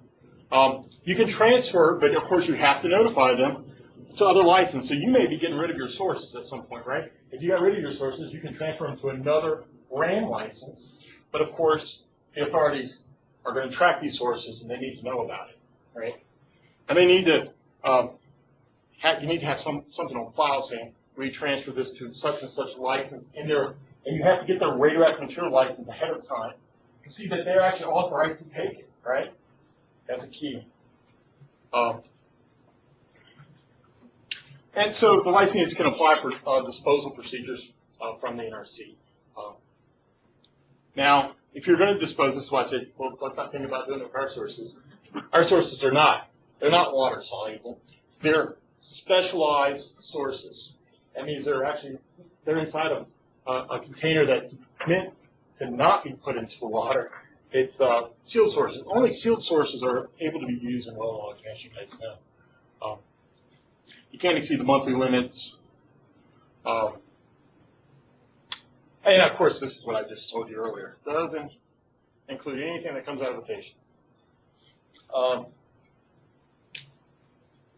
You can also, within certain limits, destroy the RAM through fire, etc. This is one of the weird things, a specific activity. This comes about, I'll just tell you this because of your Geiger counters. If you take that sealed source out of your Geiger counter, right now we do not, worry about our sealed sources, right? They're part of the Geiger counter. That has to do with its specific activity, right? You divide by the entire weight of the Geiger counter. However, if you separate them, all of a sudden, I've seen this places do this, at a VA facility do this recently. They separate the sealed source because the Geiger counter is no good, but they want to keep their sealed source. All of a sudden, they have to now put that on their inventory list. Somebody has to come by and wipe it in inventory and say, I still see it, right? Because as long as it's part of the meter itself, it's not treated as an individual source. You take the activity, you divide by the entire mass of the meter and everything. But once you separate it, we now have to record it and watch it. Okay?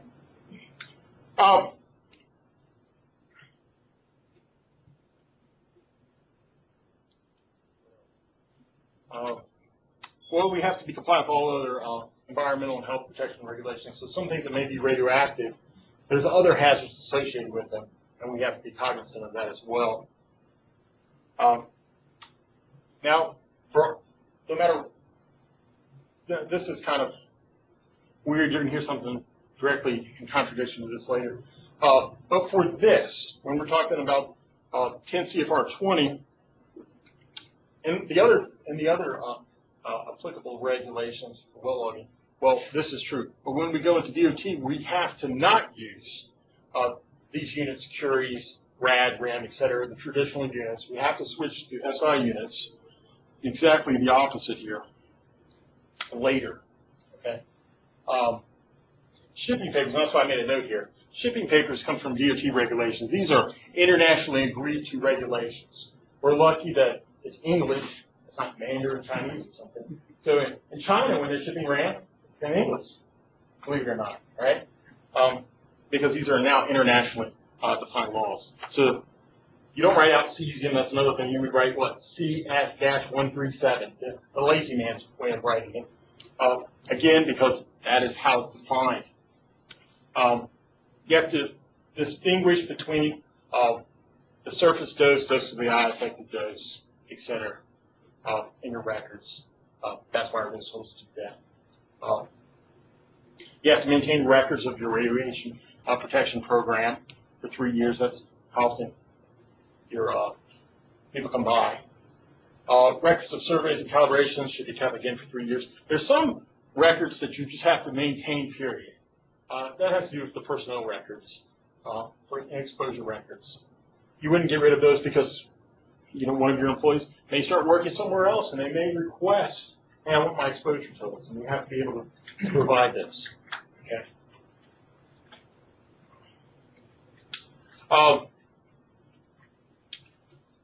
To get your prior occupational exposure, so if anybody here had wore a badge in another facility in whatever manner, doesn't have to strictly be well logged, it could just be for any reason you had a badge. It would be appropriate for you to tell the RSO that so they can request those totals from the other RSO at that facility, because it should be maintained perpetually as long as the license is there.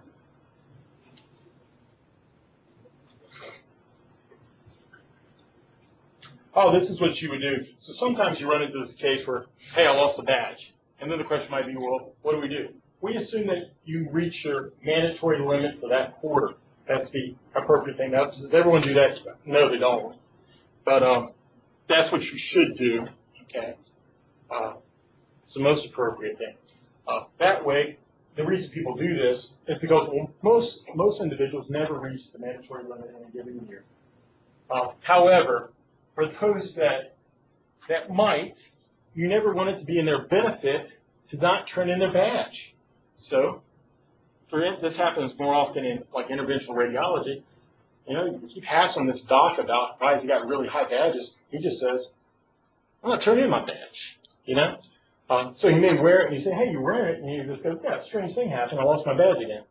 Right? So what you do is to penalize him, you're giving them more than he probably actually received. That'll hopefully get the badge turned in. At least people will not purposely get rid of it. Again, we talked about planned exposure. These are special events. You may see very high exposures. This is something that happened. The most recent thing I can think of that the public knew about was in Japan.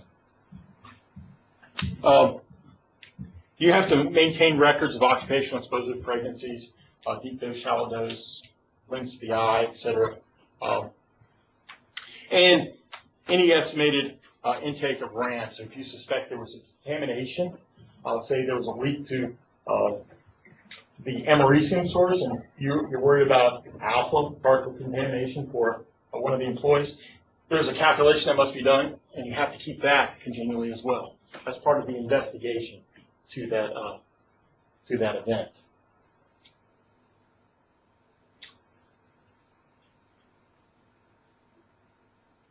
Let's see here. So when you have your records, you have to safeguard these records.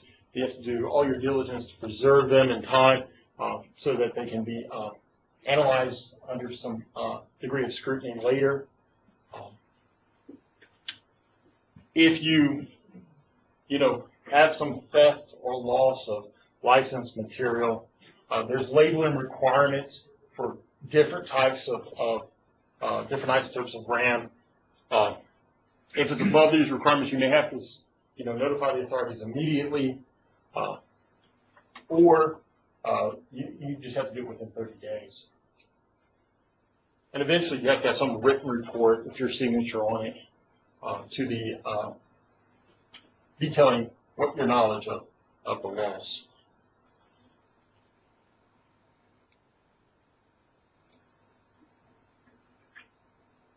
So if you have reports of exposures, radiation levels, concentrations of radioactive material exceeding the constraints or limits, reportable events, you have to submit, again, a written report within 30 days.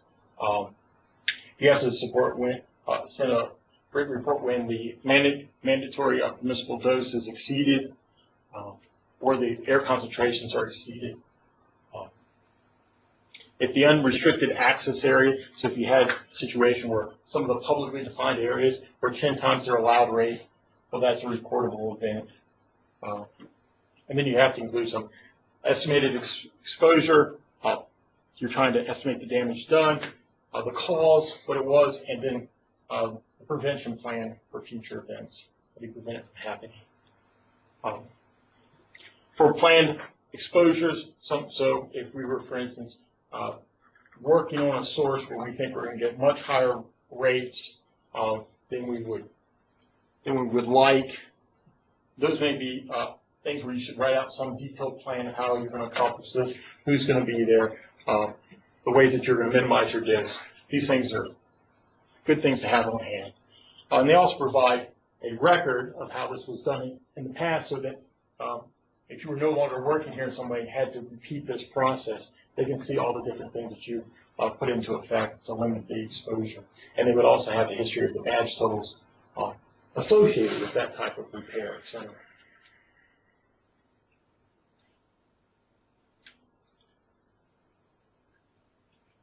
also, if you have a naturally tracked source, which ours would classify, you have to, if you were to lose one or something of that nature, you have to notify the authorities. There's exemptions, of course. They can give any exemptions to all the different rules that we talked about, and they reserve the right to impose extra restrictions beyond the regulatory limits that I was speaking of. That's why, of course, you never pick a fight with an inspector, right? Because they have like this little loophole. We can make your life miserable. So you should always note that. They can, of course, as previously mentioned, they can impose injunctions, stop your activities. They can also assign criminal penalties. Protection factors for respirators. These are air purifying respirators. These are only for particulate. And then we have atmosphere supplying respirators, particulate gas and vapor. Combination respirators. Some of both. Appendix B, this is just where it tells you the annual limits on intake and these derived air concentrations. So if you were working around some kind of effluents, this is where we could look at the occupational air and water sewer disposal.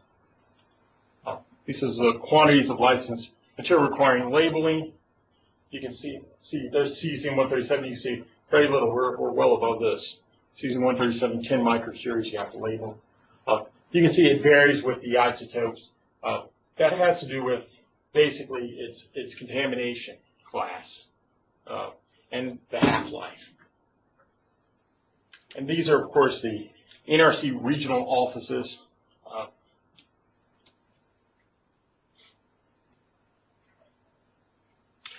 This is our nationally tracked threshold. This is, of course, where we're going to have to register the source so they can have it in their system and know where it is at all times. I think they actually lost a source. I don't remember hearing that they found it. It was in Mexico. It was cobalt-60 source that they were going to put into a therapy system.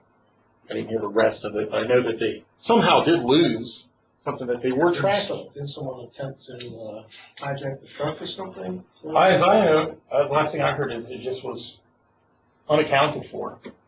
I thought they found the truck that was transporting it, but Not the material. Not the material. Is that right? Yeah. Yeah, I didn't hear the rest of that, whether or not they ever found it or not. I think they were trying to scare the guy out of hiding. They're like, Yeah. you're probably going to be sick really soon if you have this. Yeah. So, I mean, they've been tracking, even when it's not in this country. It's, like I said, this is an international, they track this material. So now just that one, for instance, they are more concerned. We have a really bad crop. It's a horrible crop. We have these little dose calibrators that are used in nuclear medicine. Dr. Anthony has fake dynamite. He has some tape to it. And if you blew that up, if you blew up real ones, you really couldn't find that radioactivity if you wanted to. This is no hazard at all. I mean, it's just like when you dump some liquid ram into the water. If it's a low enough amount and low concentration, it's hard to find. However, that would be a different story. That was a lot of ram. A little bit unwieldy. I don't know how you would make a bomb out of it, but it certainly raises some flags. More than anything would be the scare, I guess, more than anything. Not the real damage from radiation, but more of the just the frightening of the public. All right, well, I think we've got 10 CFR 20 down. We could go into the well logging regulations, but I'll give you a little bit of a break before we do that. Knowing that we've been talking about regulations, it's hard to stay away. Okay. Let's see if I can get this.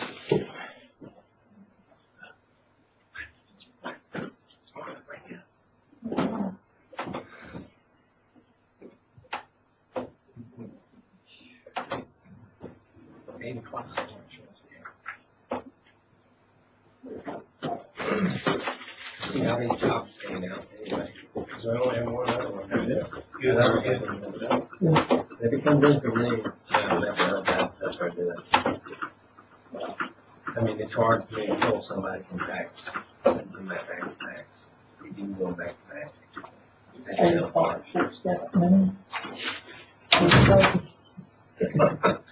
What? How many holes along this? Just in the car truck walking around. And as many as you can.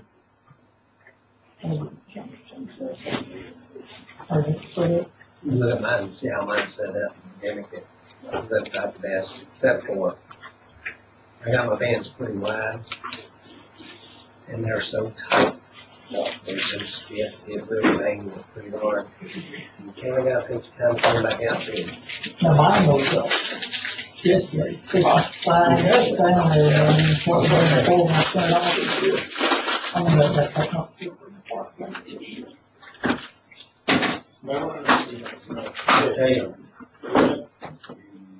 How many holes y'all got? I got 5 guys now. I had visible. And then the guys didn't show up, getting it after 9. Another day I was And I spent 3 days. I put the small camera down to 60 feet, get past them. Put the big thing on, couldn't get past it. Put the little camera back on, open up the bands, couldn't get past it. Sorry we didn't have one. Oh, that's all right. last time I was out there, and There's 2 different. I can't remember what it was, but There's an industry tech. So, we get them to they're slow both down. equipped with Oh, Take Danny, your time, yeah. he'll be out there. Okay. You know, not hurry. Yeah. Be out here, then it's stupid. And this big black guy, big small, That's what Troxel. he's pretty. Smile, he knows that. He smiles sometimes, he doesn't have those sword at him anymore. That's the only thing that I can see. I worked with Carl yesterday, Go yeah. all the way down. Really? Yeah. I actually saw him yesterday at Mass. That's the He's thing. funny. He smiles all the time, don't he? He's never not smiling. He's got a huge smile, too. What is required? Carl. But as long as they have a juicy training, He's from, the only thing that you would have to do. Kenya. The worst is, He's tall. like, Well, maybe he good at soccer. Yeah. Basketball. He was raised in an extremely traditional Catholic, right? Like, he doesn't eat any Friday during the week ever. Really? specifically as a device that you're not going to use in your report, by its use, you're not using a real report. I don't know how to say it, but they're treating. He's a nice guy, yeah, he's always smiling. Yeah, that's what I'm saying, so they're treating as a DOT package, and so, I would think that you would have to go that surface and 1 meter transport index. Hopefully that transport index. Well, Marlon is. It's just getting lower as the source line. Kind of thunder, though. You can't really tell, like, Right. Say you have to take the sort of. I don't know, it looks kind of black to me. Right. Use it like. Like it's cold. These guys So see, there's the DOT package where you do that. And they put specific regulations on water. So there is, like you said, specific regulations, I was going to say now, since you are putting it up, but the regulations still apply for DOT packages. That's why I said, I don't know why they didn't, because I would just say, you know, it's a DOT package, you have to use it. Unless they're doing an exception, which there may be an understanding that they're exempt, is what I would think. They could treat it as a device, unless it's, when you have it in one position, a safe position, when the shield comes up, I think your guide, probably some tests. So that's part of one of the tests. So if you can, how you can use that, if you're testing the source is home. And as well, that should, that could be the answer. I just don't know. So it's estimated. So they may have not called it out, I think someone probably called it out. I think that's, you haven't had it long. Yeah. Thank you. Good. Yeah. Run ship someplace now. Yeah. Yeah. We're gonna need some salt to cut off the sugar.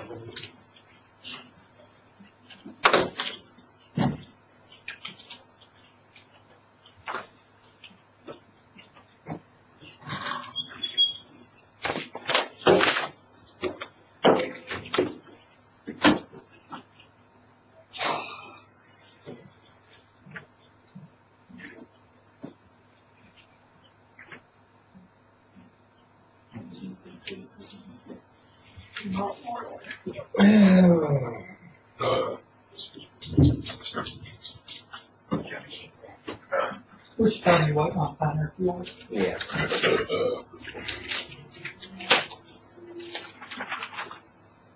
No, Kingston. Just listen to the head of the And he's probably going to call me something else. So every time you get up, no way you can get out, so you No, exactly. Every time I stand up, it's like got to square one. And this morning I was like, not so bad. I walked down the stairs a couple times. Have to get the stuff upstairs. I'm like, that's good. Feel good now. Got work. I'm like, 35 minutes. I guess it'd be worse if you drove for Yeah, 3 hours, right. got out, and you had to step up on the tires.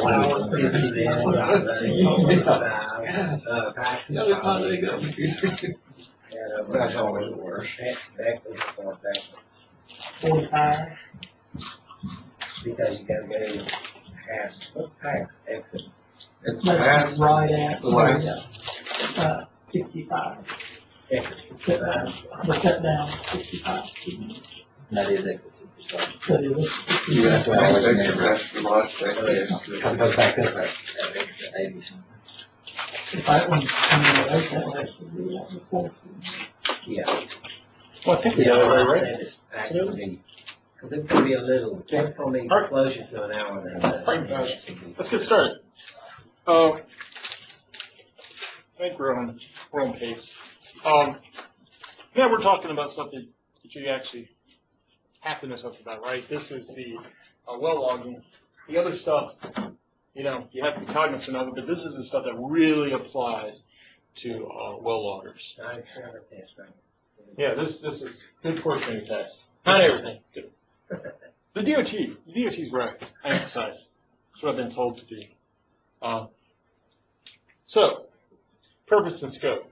When we look at this provision, it prescribes requirements for the issuance of license for licensed material used in well logging.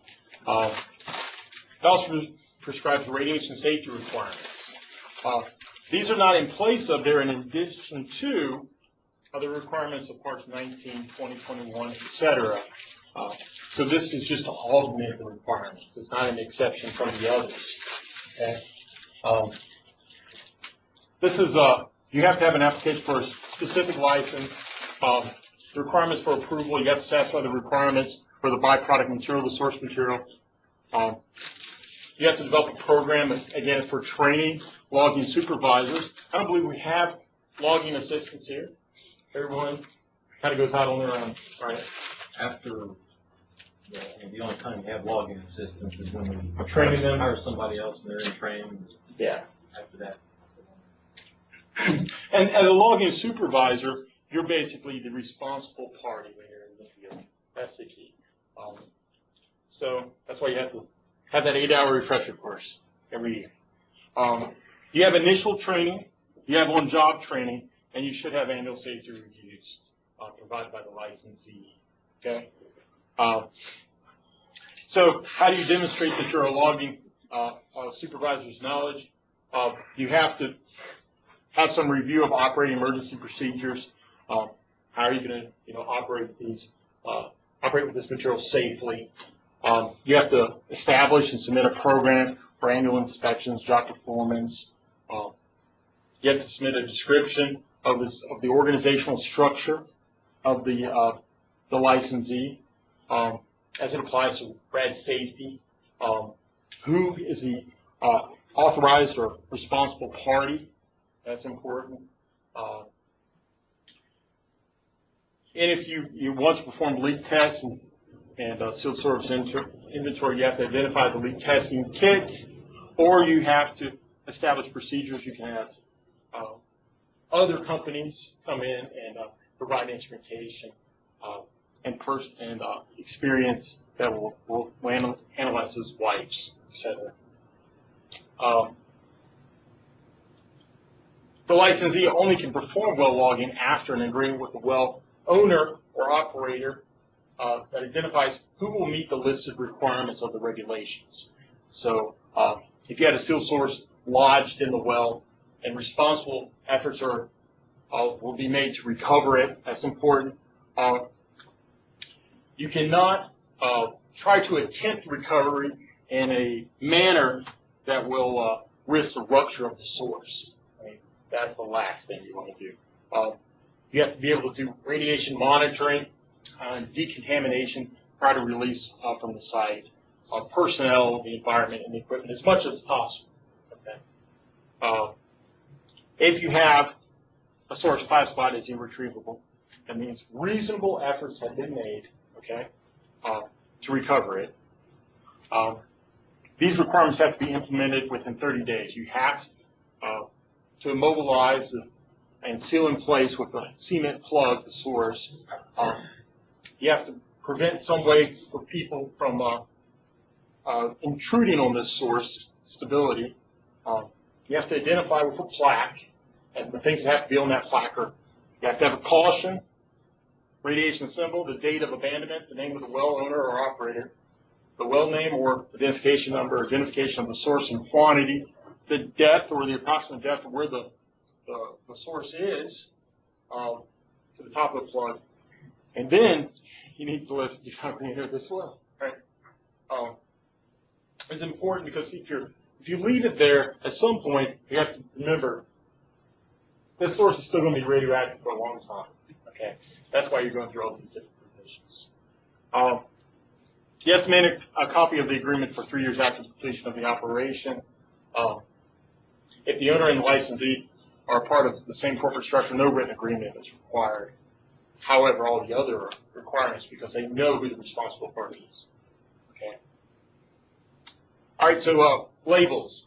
The smallest component that is transported as a separate piece of equipment containing the licensed material must contain the symbol and the wording danger, caution, radioactive material. Okay. That's our labeling requirement.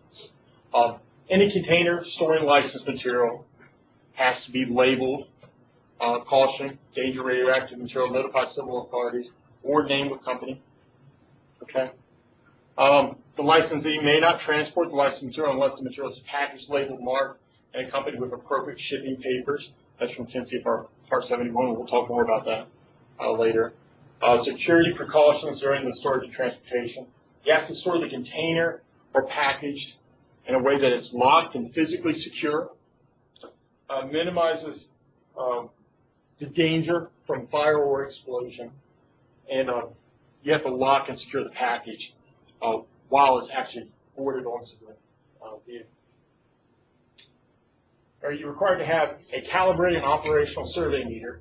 This is something Justin and I were talking about. For well loggers, you have to have that meter, and it has to be calibrated and working.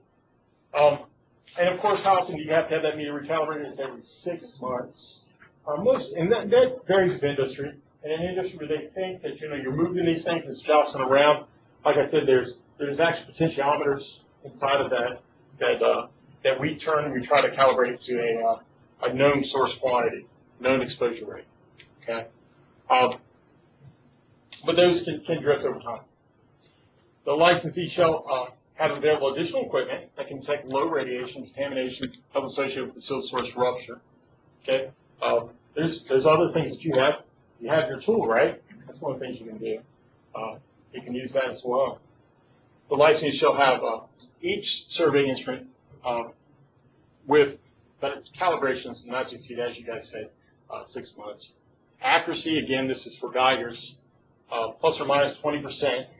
Okay, like I said, they're great for detection. They're not great for being accurate. Okay? Giving you a number, they're not good for, but they're definitely good for detecting radiation. As Dr. Anthony says, you may find a case where if you really did have a high rate, the meter will all of a sudden be overwhelmed and you'll see your dead time rise and the needle will actually go to the left. If that's the case, one of the ways you can figure that out is you pull the meter back, and as you use your inverse square law, what happens? The meter starts going to the right. That should never happen, right? But if that happens, then you know you're looking at a lot of radiation. Again, these things are not great at looking at high exposure rates either. Okay? And some of them have ionization chambers, which do not have the same amplification as the Geiger, but they can handle higher exposure rates. Okay, sources tested for leakage periodically. You record this in microcuries, and these are kept for 3 years. Methods of testing, again, I believe you guys actually send your testing, your wives to us, and we test that for you. But basically, you have to have an improved way to test it with a facility that has trained people and instrumentation capable of measuring the contamination levels. If you have a source that leaks greater than 185 becquerel, you have to remove for service. Okay, you can't continue to use it. Okay, and what you should do is, of course, if you have something that's contaminated in your object, you have to check your other equipment, associated equipment, and see if it's because remember, this is the sources we use. These sources have a very long half-life. If they contaminate it, it's not going to get better, right?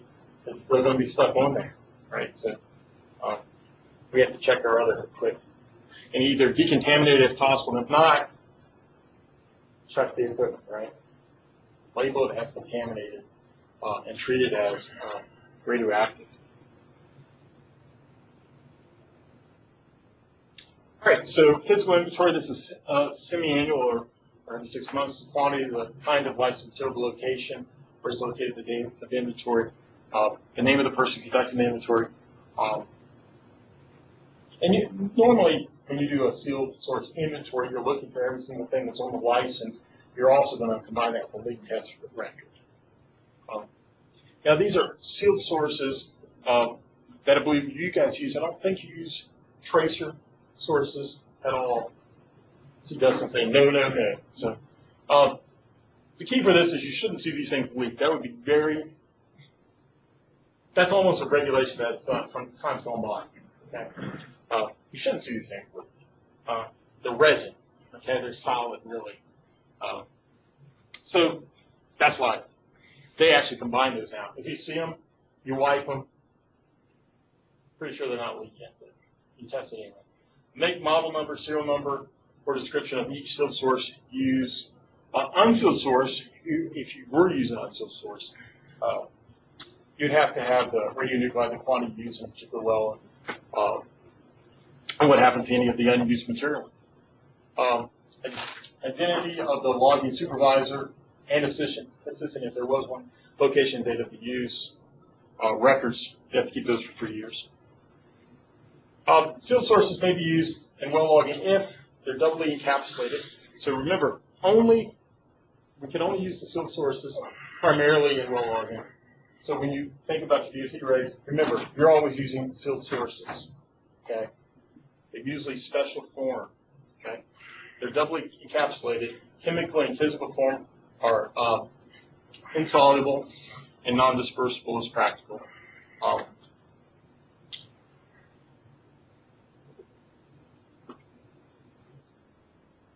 Prototype tests. So what tests, we're talking about a sealed source, but what makes it a sealed source? Well, these are the prototype tests. This is what it has to undergo to be, quote unquote, a sealed source. Temperature, okay? This is a shock, temperature shock, to see if you can take from something relatively cold, put in something relatively hot in a very short period of time. What happens to it? Does it retain its integrity, right? That's one of the tests. There's an impact test, there's a vibration test, there's a puncture test, and a pressure test, okay? Those are the tests, and if it meets these requirements, it can be seen as a sealed source that can be used. And of course, I don't think you guys use anything in gaseous form, but these are the requirements for our solid sealed sources. So how would you check these things? Well, you're going to check them with a visual check. You're going to look for, make sure the label is appropriate. It's still on there, still attached. There's no defects. There's nothing that looks like the source has been damaged in such a way that those prior tests may not still be true, right? So you can't continue to use something that looks like it's mangled or you believe the integrity has been questioned at some point. So primarily you're going to do a visual check. Defects are found, equipment must be removed from service repair, record must be made listing the date equipment involved, inspection, maintenance, operations performed, and any actions you took to correct for the defects. So, one of the things is you don't do what? You do not remove sources or provide maintenance on your source folder containing RAM, right? This is one of the lessons, quote unquote, learned. People have run into. Dr. Anthony has a pretty interesting little lecture on someone who decided they were going to kind of open a radium source once. What happened is radon comes out of the radium source. Even if you just nick it, it isn't like it leaks, but that gas comes out, and then that gas then bubbles out and settles on every horizontal surface, right? So not good. Look, we're not using radium, but you do not take hacksaw to these things, right? That's a negative. So you don't attempt to cut, drill, chisel on the source holder. I think that was formerly one of my questions. Every now and then you need to take a chisel to one of these. Yeah, it's not true. It's false. So you don't want to open, repair, or modify. Because what are we doing? We'd be invalidating those previous tests, right?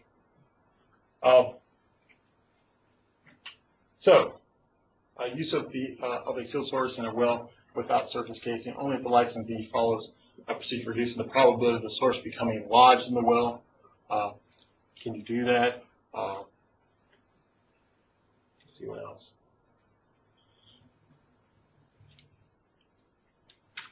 Safety requirements. You first need training. This is, of course, how we figure out what we need to talk about. Well, we have to go through the basic radiation physics, hazards of exposure. That would be our radiation biology. Exposure reduction. That's your radiation safety, detection equipment, our Geiger counters, etc. Equipment use, storage and disposal of RAM, maintenance of equipment, and federal regulations that apply. That's where radiation safety comes from. We have to have copies of the instruction and NRC regulations part 19, 20, and 39. In the operating and emergency procedures, and we'll talk about some of the operating and emergency procedures that were developed for Marshall Miller after this lecture. We have to complete an on-job training, so it's a field evaluation, and demonstrate understanding of parts 1 and 2. And we'll talk about our written test. I just had it here. And it is different from last year. I think I've improved it. I think it's better. Logging assistants, we don't have logging assistants. They're all turned into logging supervisors. So currently, no logging assistants, right? Correct. Licensee must provide radiation safety reviews annually, must contain records of reviews for training personnel. Topics discussed, a copy of the test, and the date of the test. What should the procedures cover? The operating emergency procedures? The use of the sealed source, handling without surface casing, remote handling tools, okay, how you can get the source away from you, okay, when you're interacting with it, radioactive tracer materials if appropriate, contamination detection surveys, how you can secure RAM and personal monitoring. Transportation of the RAM, packaging for a vehicle. Transport, do you need to placard or not the vehicle? In our cases, no. That's going to be the answer. Securing RAM to prevent loss or tampering. Picking up and receiving an opening package containing RAM. So this is one of the few jobs where you always are the same person. This is the only one I know of where you package the RAM, you're the courier, the one driving, and then you're the one opening up the package of the RAM as well. And usually you're just one or two of those people, not all three. Maintenance of records from a temporary job site. Inspection maintenance of sources, tools, and associated with the radioactive material. So we have to identify and report defects to the NRC if we find them. We have to understand the actions we need to be taking if the sealed source is stuck. Who do we notify in the case of an accident? That all has to be part of our procedures and guidelines of our radiation protection program. Personal monitoring. The licensee may not permit a logging supervisor or a logging assistant to work unless they wear a dosimeter at all times. So in some areas, basically, we go with that 10%. Remember, we were talking about this does not change the regulations. However, since you're working with licensed material in a setting where there is no shielding that really can be used, personal shielding, you might ask yourself, why don't you use personal shielding? Like I was saying to you before, 662 keV photons. If you just wear shielding like you wear in the X-ray department, you're actually going to get more dose, not less, oddly enough, because it's going to soften up. You're going to get X-rays created in the shielding material that are lower energy and easier for your body to absorb. So practical shielding, we'd give you back problems if we tried to put shielding on you to protect you from that type of radiation. So it wouldn't be reasonable. So they know you're going to receive them. The more you work, the longer you're spending with the source outside of the hole, okay, where you actually have the shielding of the earth and you have the inverse square law working on for you. They know you're going to receive a certain amount of dose, okay? Because, and it doesn't mean that you're going to receive a tremendous amount of dose, but accidents could occur, and because of that, they've written into the regulations that, hey, we want to always be monitoring these individuals, okay?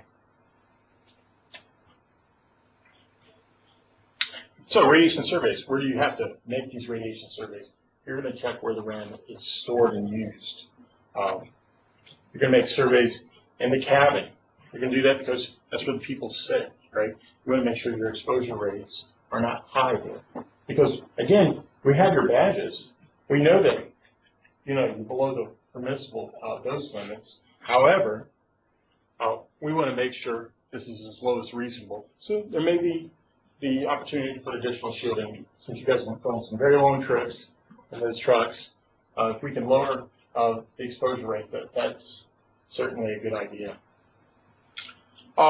If separated from the logging tool, determine no contamination of the tool exists. Damage is suspected, a survey should be conducted. And you have to determine for subtracer studies, you don't have contamination after such a study. So if you detect some evidence of a ruptured source, you have to then initiate your emergency procedures. If contamination results, the licensee will decontaminate all work areas, equipment, and unrestricted areas. Remember that, the licensee, the people out there working on these job sites, these are not areas where we would expect contamination to be. However, if there is, the only trained people there is the workers from the licensee. So during the recovery of the sealed source, morphological well monitoring of the circulating fluid, okay, will be done to detect damage or possible damage to a sealed source. So you can actually see if the water's coming up hot or not, and that would be one way to figure it out. Supervisor must be physically present at a temporary job site whenever RAM is not stored and logged. The supervisor is that authorized user, if you will. They may lead to gain assistance if the source becomes lodged. The key here is, at that point, it's stuck down there in the hole, so people aren't only going to get so close to it.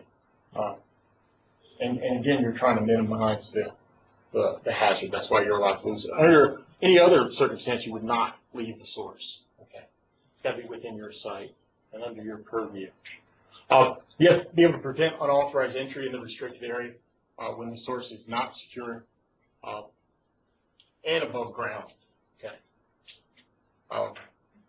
So at any field station, you need copies of the NRC 1920 and 39 regs, a license for the RAM, okay, operating emergency procedures.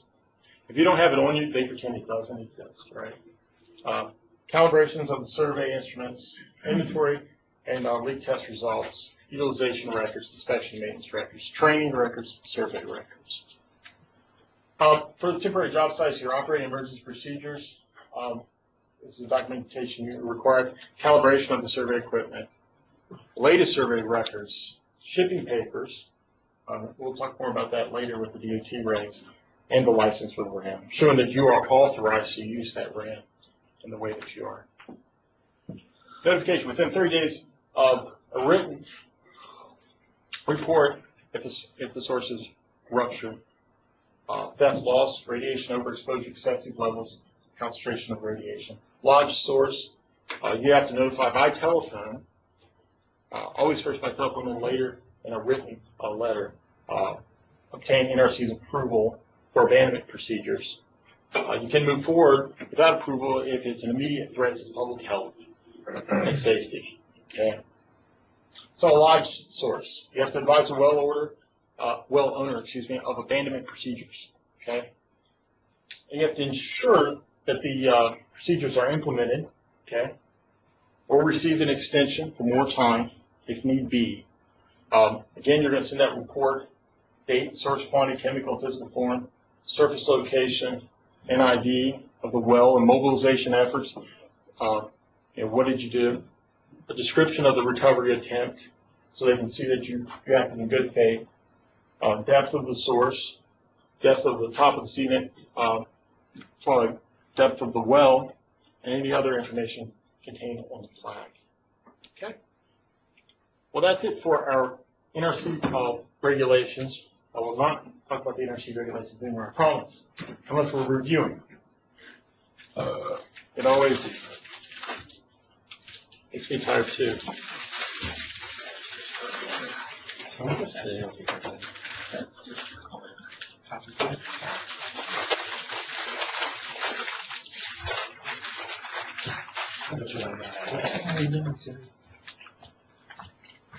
All right, so when we finish our 10 CFR 39, it's probably appropriate to talk about our operational procedures, because this is what was aforementioned in 10 CFR 39. So, if you will, let's go into that real quick. So the operation procedures. So each company, each licensee has to submit these. The general provisions, there's a well owner agreement, certified logging supervisor for the removal and storage of the RAM, health and protection of the personnel from the RAM, and you're going to carry survey equipment. So to some extent, you're citing back the regulations, affirming those to the regulators, and then also adding in good ALARA policies when appropriate. So the operational procedures. General provision, the well owner agreement, before and after job survey, so this is important. Before the RAM is deployed, okay, we have to survey, okay? We're going to survey if the floor of the wellhead, flow line, after the RAM is secure, we're going to survey the same locations, okay? You always have to make sure that, or else you may be surprised by your numbers, right? And it could be your equipment, okay? That's why you want to get it before and after, okay? Sealed source operations. Prior to the removal from the transport shed, you have to complete the preparations, position the logging tool near the wellbore, remove from the city unnecessary personnel. That's a key point. Less people, the better. Because again, these are not badged individuals. We treat these as members of the public. Okay. Using handling tool, you're going to remove the source from the transport shield. Depending who you are, how long your arms are, right? It's going to be the better, lower your exposure rate, right? So, and some people are just quicker at any task than other people, and that can result into your badge levels or your workload. So someone's not doing necessarily a bad job just because the badge level is higher. It doesn't really mean anything at all. Okay. Another way you can tell how well a person is doing that type of job as far as minimizing their exposure and exposure to others is to watch them work. That's why, of course, inspectors go out with you guys, right? Secure the source and the tool and raise over the wellbore. You're going to avoid handling the logging tool within 3 feet of the source, if possible. You're going to return the tool to the stands on the floor, immediately remove the source and secure the transport shield afterwards. Again, you're going to have an after-job survey. Then you're going to take a exit survey on the tailgate and investigate any discrepancies. And I think we heard about a discrepancy earlier, right? Where we had, I guess, some radium, et cetera. And those are the kind of things that you want to figure out. That radon, the deposit, like Pete was saying, just eventually just dissipated. So if you're finding stuff like that, that you're making sense out of it. That's the key. That's what they want. Vehicular accident. I think last time I asked this question, has anybody been in an accident? Did you have to go through all that rigmarole? And people were like, well, I didn't tell them. So there's requirements for letting the authorities know. You may have saved yourself a lot of hassle, but I can't. What do you call that? Rubber stamp that or say, good job. If there's a vehicle accident, right? So this is true if you have any type of radioactive source on board. You want to maintain that you still, and this would be the case if your containment was secure. You wouldn't have to worry about a 2 MR per hour perimeter. That's basically, again, where did we get this number? That's coming from what is allowed for the public, okay? You're not going to leave the scene, okay? You're still responsible for that source. Now, if you're incapacitated, of course you're going to leave the scene. But there's papers. That's why you have shipping papers that tells the emergency responders what's on board. Remember, you're not only a shipper and a receiver, you're the courier, so you should have documentation of what's on board so that if rescue squad came there, and they know how to handle those types of sources, et cetera. They have a little North American emergency response guide. They just turn to that page and say, all right, this is what we do. We shouldn't be worried, or we should be worried, okay? You're going to notify, if possible, the RSO or the alternate RSO, and the RSO will notify the regulators and inform of a response for that ramp. Fire, you're going to notify the persons of immediate danger, the fire department, et cetera. That's, again, the first responders. You're going to attempt to control the fire radiation hazard is not immediately present or of concern. Survey the personnel responding. Again, you have the meter. Some of these first responders also have meters. Others do not. They're not required. So not every rescue squad has that. Some fire departments will have that in the meter. You're going to notify the RSO, send a report to the RSO, who will contact again the regulators. Now, some of the times you don't have to contact the regulator. This is, again, our own personal policies here. There are actual DOT requirements for contacting regulators. Generally, it has to do if you were shutting down the highway arteries. You delay because of your accident, even though it didn't really have to do with RAM. RAM was on board, but you delay a major artery for greater than an hour. You have to contact the regulators, right? Tell them that, et cetera. Or I think it's if you do $50,000 of property damage, contact the regulators. Someone's killed, you have to contact the regulator. Even again, if it's because of a vehicle, not because of radioactive material. And we'll see that again in the DOT list. Leaking source. If suspected, you're going to, of course, shut down operation. Okay. You're going to notify the well operator, contact the RSO. You will again contact the regulatory agencies, licensed company capable of dealing with the situation will be brought in, control the area until assistance arrives. The supervisor determines the purpose stuck and cannot retrieve with a cable hoist. You're going to notify the RSO, Justin. And Justin's not going to give you a hard time. Very brief. I can't speak to this. You're going to also have options to find some of the other personnel, Phil Waters, Scott, or Ron, should be notified in Justin's absence. And Pete is actually the alternate RSO.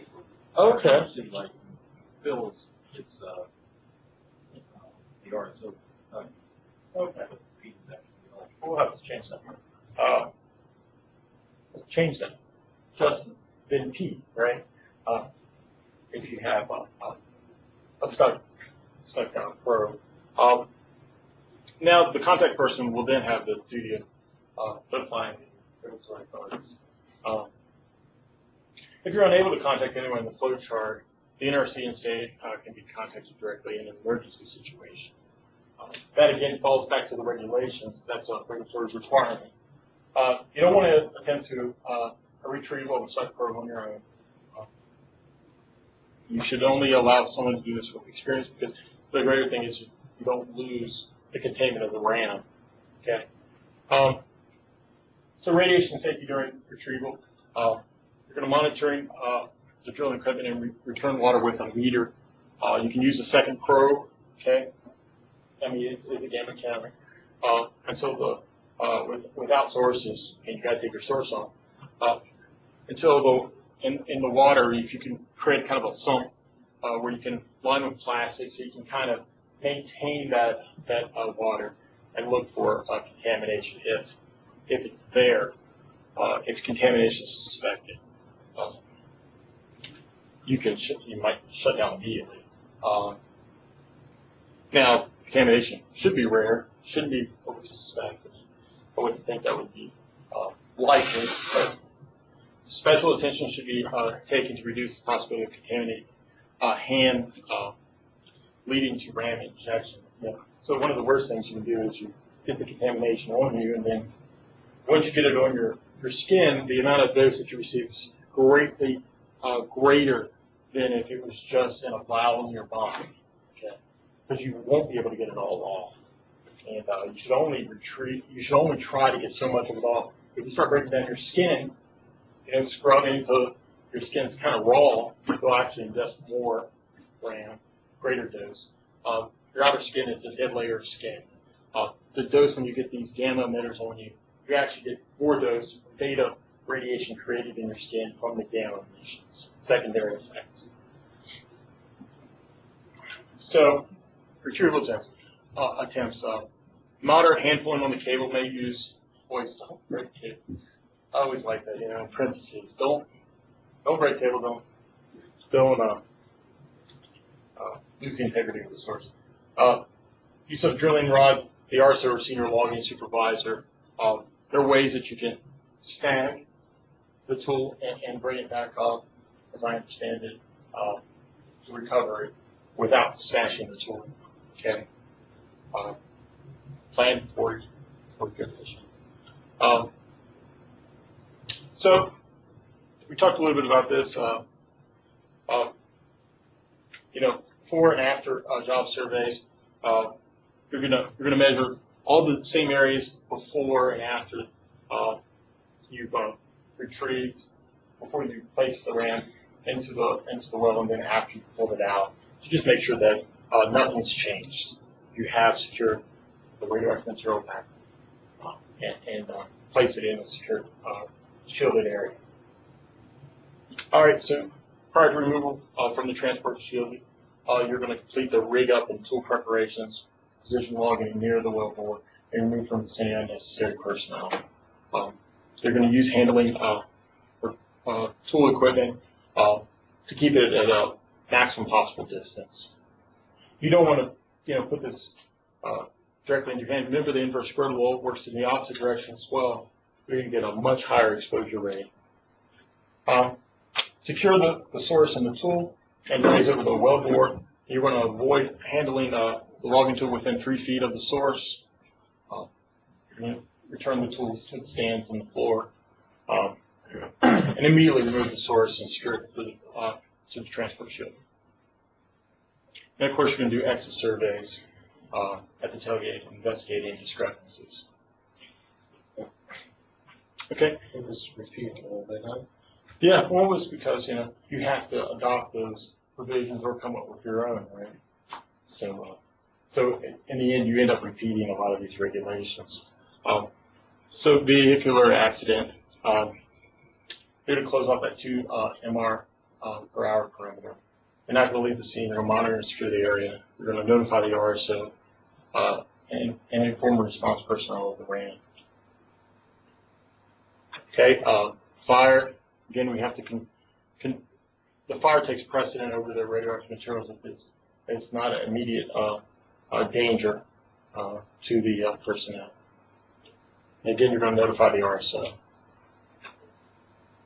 We have the leaking source. If suspected, we have to shut down the operations and control the area until assistance arrive, as well as notify the well operator and the RSO. I think this is it. Yeah. Repeated. The slides are repeating. Maybe I've cycled around. Yep, cycled around. All right, well, that's it for our, sorry about that. That's it for our particular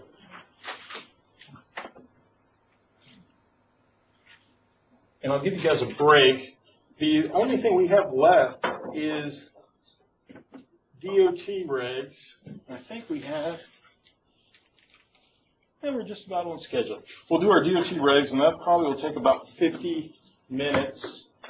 And then I think we'll have, the test is about 28 questions.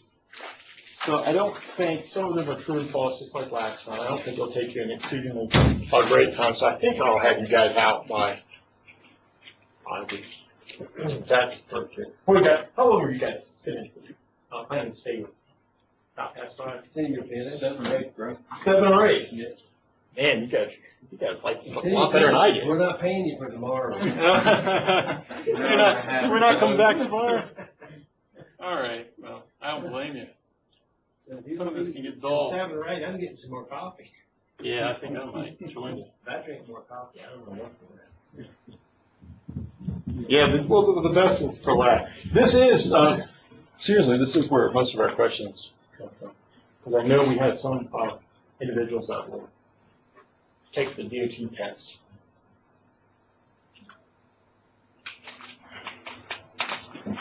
Oh, that reminds me. Justin, do you know if we actually provide you with certificates if you independently? Have we ever done that?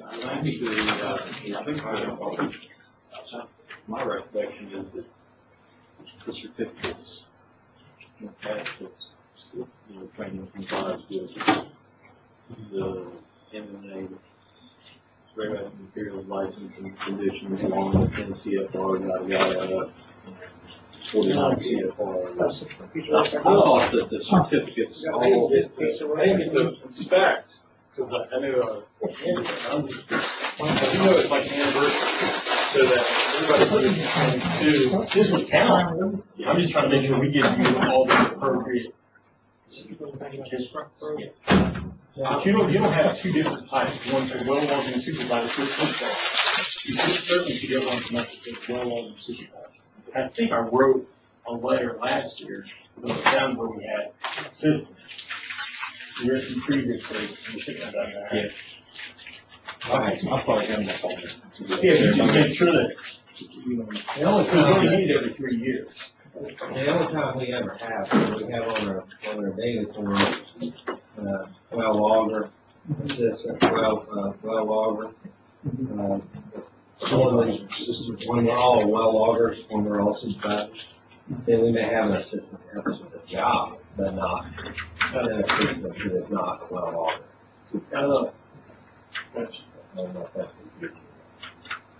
When it comes to the clubs, there is an occasion, there is a time to break the code. Yeah, well, of course, right? Yeah. You're not going to, You put it before you call them, don't break it in your retrieval attempt. right.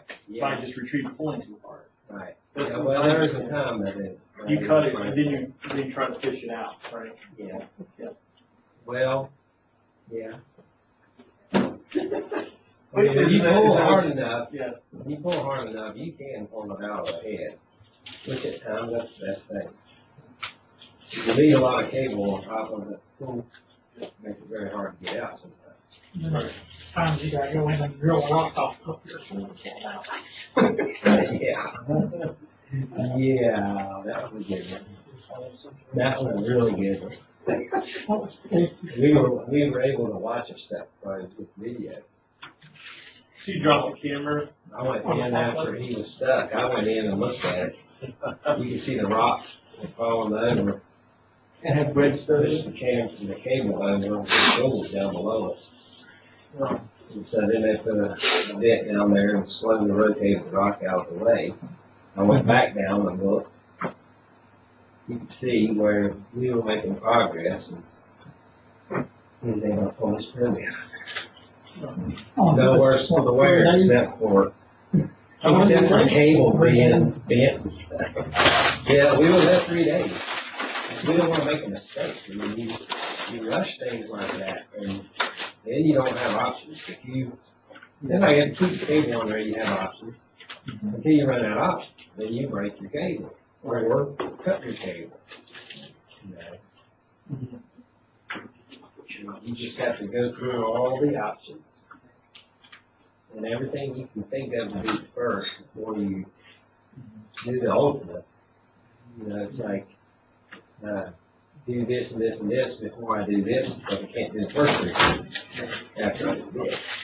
Pretty much how But a lot of times, I was told when I went, when I first got stuck, and the first time ever I said I'm stuck, they said, you broke the cable. No. Well, how do you know you're stuck? Until I pulled really, really hard and it popped out. And the tool came out. I wasn't really stuck. I thought I was. Until I put a lot of force in. And then I went and helped another guy in Kentucky. And I said, how much stress did you put on that cable? Not much, I'm afraid to. So I said, well, you got to pull on it some. The first time I pulled on it, I gave it a good hard yank, it pulled it right out of the cable head. Yeah. And so we pulled the cable out, made another shot, went in and got the tool. No problem. Yeah. Then it was stuck. It wasn't stuck until I pulled it. Right. And it broke the cable. Now, okay, it's stuck. Well, we can fix that. We got that. Yes. A lot of things you got to think about. Do this first, do that first. Procedure.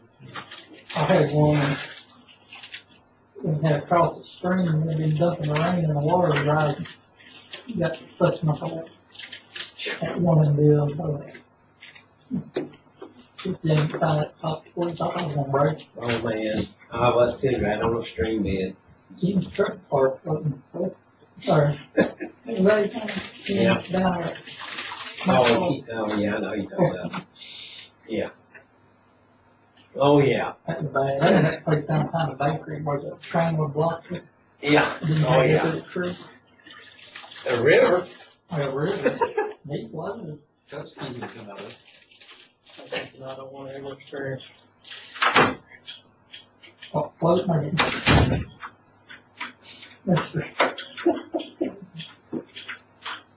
Anytime you can sit and, I'm innocent. How long have you been in that scam and stuff yet? That's classic. No. Close enough. I think it's weird. mine was really, if you'll mind. He went to his truck to drink beer. When did And passed you- the bill. When we come back, he's like, huh, that thing started going quick. Right, so- 7-foot board. And, it's probably a good, I don't know, 50 work up, side of the truck. Down, both that shell, so you get both. You just had to go entire time, whole time they stripped me, and I was holding the camera, see if I was touching. 750 feet down. Yeah. They do that, trip all the way out, send the camera in, trip all the way back in. Yeah, that might be it. That's the just like really just fast.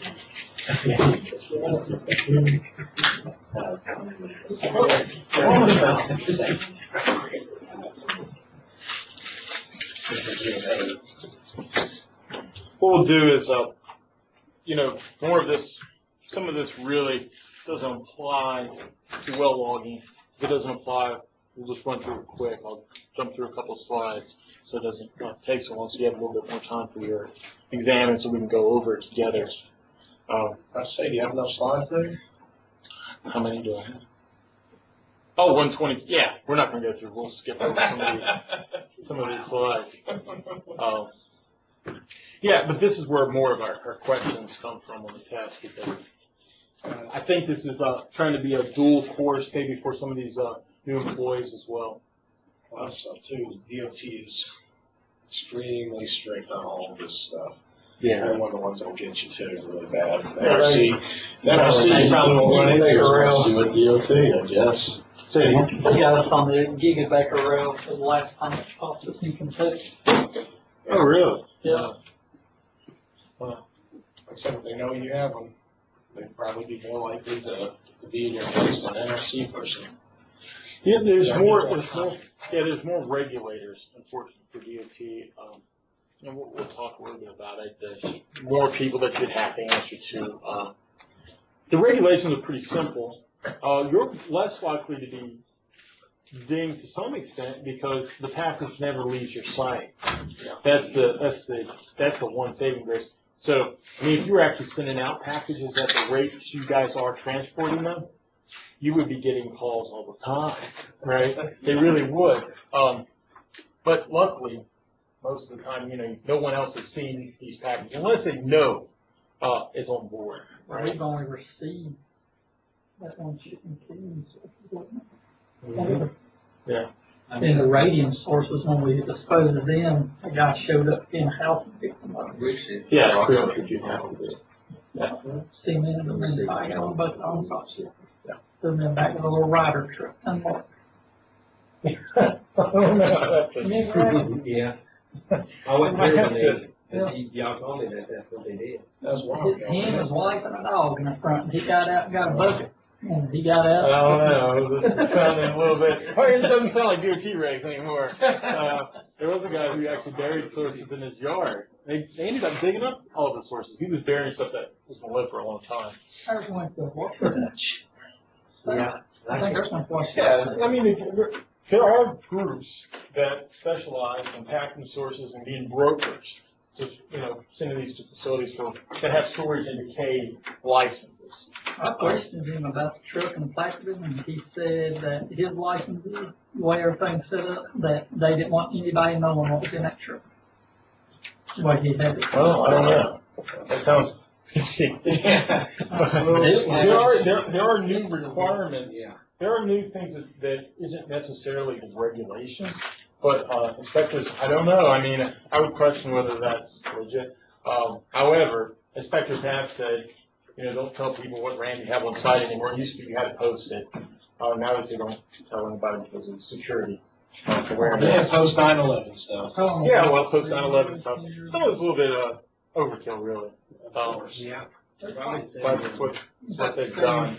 7, 8 years ago. They treat all sites kind of equally, even though the RAM that one site has is not nearly as dangerous, not nearly as much as, say, the one down the street. I'll tell you what, I had to go on a site, and I didn't have a source with me for this job, but I had to go out to a nuclear power plant about 150 feet from their reactor dome. And they had to have a molded guard tower that they pulled over to sit over the site that we were on. Everybody had to have escorts, and you had to be within the sight of your escort at all times. No running, no leaving footpaths, army guards walking around everywhere. I was just like, it's like before 9/11, it wasn't quite this bad. No, it wasn't. It wasn't at all. One guy had to go to the bathroom. Every person on the site had a line of them. Yeah. My escort said if the bathroom has 2 inches, I have to come in with you. If it has 1, I can just stay at the entrance. And I couldn't drive my truck once we got past a certain date. He's like, I have to drive it from here on in. Yep. I was like, okay, here's the keys, buddy. Yeah. Yeah, someone put you in like a golf cart and drive you around. Background checks, all that. It took me, actually, my first day on site, I spent 10 hours and didn't actually get to the site. Just sit around, let them look at stuff. And then the next day, it took 3 hours just to get in. Where was this? McGuire Nuclear Power Plant on Lake Border. Yeah. That sounds like it. Yeah, not fun. Too many regulations. Takes away the fun. So, why do we have to do DOT? It's basically required for you guys, since you prepare and receive RAM packages. If there's any consolation, I have to take DOT training too. And DOT training is equal, meaning it's a see one, do one, teach one type of deal. That means once your DOT training, you get your certificate. If my DOT training expired the next day, you could teach me, and I could count that, and it'd be good for 3 years. So anyone can teach DOT training once they're trained. it's a single level. So some people say, why do you have so many slides? And that's a good point. I hate DOT training, so I just leave all these slides, make it just as painful for the people I have to tell DOT about. I do it for people so they'll be able to package. Now, you guys never ask me to package your sources. When I go to other clients, they go, hey, I got all these things I want to get rid of. Could you package them all? It's a pain. It's a real pain. So I try to make sure everyone's an expert. Now, these are the requirements. We won't go through the regs like we did the other ones because it's too painful. There's too many. There's a general awareness. You have to be familiar with the RAM. And there is specific awareness for the RAMs, radioactive materials that you guys actually use. There is also a hazardous worker training that this covers. So this will cover you for that as well. The hazardous materials that you actually use at the site. Now, DOT training is not just for radiation. It involves all different types of hazards. The hazard class that we're going to talk about primarily is a hazard that you actually deal with is class 7, which is radioactive materials. All right, so this is the class 7 DOT class. Okay, there's other classifications: explosives, wetted explosives, and those are the ones that take precedent over radiation. We're more worried about things that go boom than we're worried about things that solely expose people around them. All right. So what is the requirement for general awareness? You have to be able to identify hazardous material, okay? Material containing radioactivity as regulated by DOT and hazmat. So you may have something that's radioactive, but it may be exempt from DOT regulations, or it may be something accepted. Accepted would be something where you have to comply with some DOT regs, but not all of them. Now, the things that we ship are not accepted and they're not exempt, all right? They are things where we have to do the whole 9 yards, all right? So, what are your specific training? One is, shipping, transporting, and receiving, or preparing these packages or container thereof. The training has to include, shipping classification, what is a proper package, labeling of that package and its marking, shipping papers. You have to be able to survey, okay? You have to be trained on using a Geiger counter, et cetera.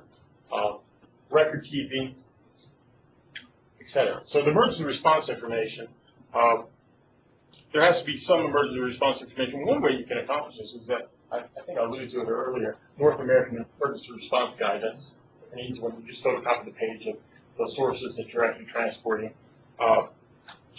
That's one way you can take care or check that box and just keep it in your cab. Methods and procedures to prevent accidents. That's part of our procedure training as far as the policies and procedures Marshall Miller would accomplish or check this box. So, responsibility for training and testing. Basically, we have to be tested every 3 years, and the person who says whether you're trained, quote unquote, even though I'll sign your certificate and whatnot, it's basically the licensee or the hazmat employer. They're the ones that actually say, I'm going to allow this person to ship, transport, or receive radioactive material under this license. However, when you're preparing these shipments, or transporting or receiving these shipments, it's in the end a single employee's responsibility. It's not the licensee's responsibility at that point. So single employees must be licensed. So if you actually, prepare the shipment, let's say to send RAM, not to ourselves as far as just our regular duties, but actually send it back or something, and we did have a company come in and actually prepare it, like what was stated earlier, a single employee is going to prepare that shipment. You can't just sign like a generic company, signature or something of that nature. Some employee is going to prepare it and certify it and be the contact person while that shipment is in transport, and answer whatever questions that arise throughout transport. Okay, you're seen as the expert of what's in that shipment and how one can best minimize the hazards associated with that shipment. Okay. Okay. DOT training. There's an initial and then a recurrent training. The recurrent training is I think everyone here, well, I'm sure everyone here has already had initial training. This is your recurrent training. The training for which we're satisfying is every 3 years. We do it every year, okay? Every year. And that's something I talked to Justin about. I don't know whether or not, and he will inform me, whether or not we need to make certificates, because sometimes we're teaching this every year, but you need to actually have something that says this person is certified to ship, receive, and transfer radioactive material. Okay? Yeah, makes you special. It does make you special. Just means it's one more thing to keep up with. But they'll pay you more, right? They'll pay you a salary instead of no salary. So there you go. You're getting paid for it. You're being compensated. Record keeping. The employer has to keep records of the training within 3 years because that's how you have to have current training. After 3 years, it wouldn't matter anyway because that person is no longer seen as still being DOT trained. And you're going to keep that training even if the employee leaves because there may be a shipment in progress, just stuck in the abyss of the shipping world, and we need to be able to prove that hey, that was shipped properly by an employee that had appropriate training and was knowledgeable. So what should you keep as far as the training requirements? Employee's name, training date, training materials, then something like a overview, etc. And the trainer and the certification of the training. Okay. In the end, like I said, the employer, since you're working under that radioactive materials license, they're the person. They're the ones with the license to use the material. They're the ones that, in the end, have to say this person is appropriately trained and tested. So we're going to talk a little bit about awareness, specific training, and limited emergency response. We'll talk about the NRC regulations, mainly the DOT regulations, because most of the NRC regulations just point forward to the DOT regulations and take a backseat to them. Okay. Now, basically, DOT is concerned with exposure to the public and contamination to the public areas. Okay, that's what's the motivation for DOT regulations. Okay. It does not have any purview over what happens at this particular facility. This is a licensed facility. What happens on the grounds is not DOT purview. It's only when you get some of this material on a public highway does it become applicable to DOT regulations. Okay? So if we were just transporting radioactive materials between buildings here, that is not applicable to DOT oversight. It may be applicable to NRC regulations, okay, but not DOT. Okay? NRC regulates the site license. Okay. Okay, so these are the most applicable regulations, or 171, 172, and mainly 173. There are other regulations, and I'll try to just summarize them. Many of them just say the same thing, somewhat redundant. All right, so NRC regulations, packaging and transportation of radioactive materials. There's a requirement for packaging and preparation of transportation of licensed materials. Mainly it says, it actually says this, follow DOT regulations. Okay. So let's just go into DOT regulations. The DOT regulations basically say that if we properly package, that means we place the RAM in appropriate shipment containers. Okay. That may mean a really good banana box. Okay. That's the type A package. It's actually a banana box or a cardboard box that's been tested. That it meets certain requirements such as a rainfall test, a puncture test, etc. Or something equivalent to an ammo box, that's a type B package, or equivalent. We can ship certain amounts of radioactive material. Okay. There are isotope-specific activity limits. Okay. And so we have to look them up for the given isotopes we're trying to ship. Where the exemption is, where the acceptance is for a given isotope is. It also varies with whether it's in a solid form, whether it's a special source, special sealed source, okay, which is what we use in well logging, right? I'm going to allow, if I'm the authorities, I'm going to allow someone to ship more activity, right? If it's solid, that means it's less likely to do what? Contaminate an area, right? It's not going to change the way it exposes personnel, but it's less likely for contamination in an accident.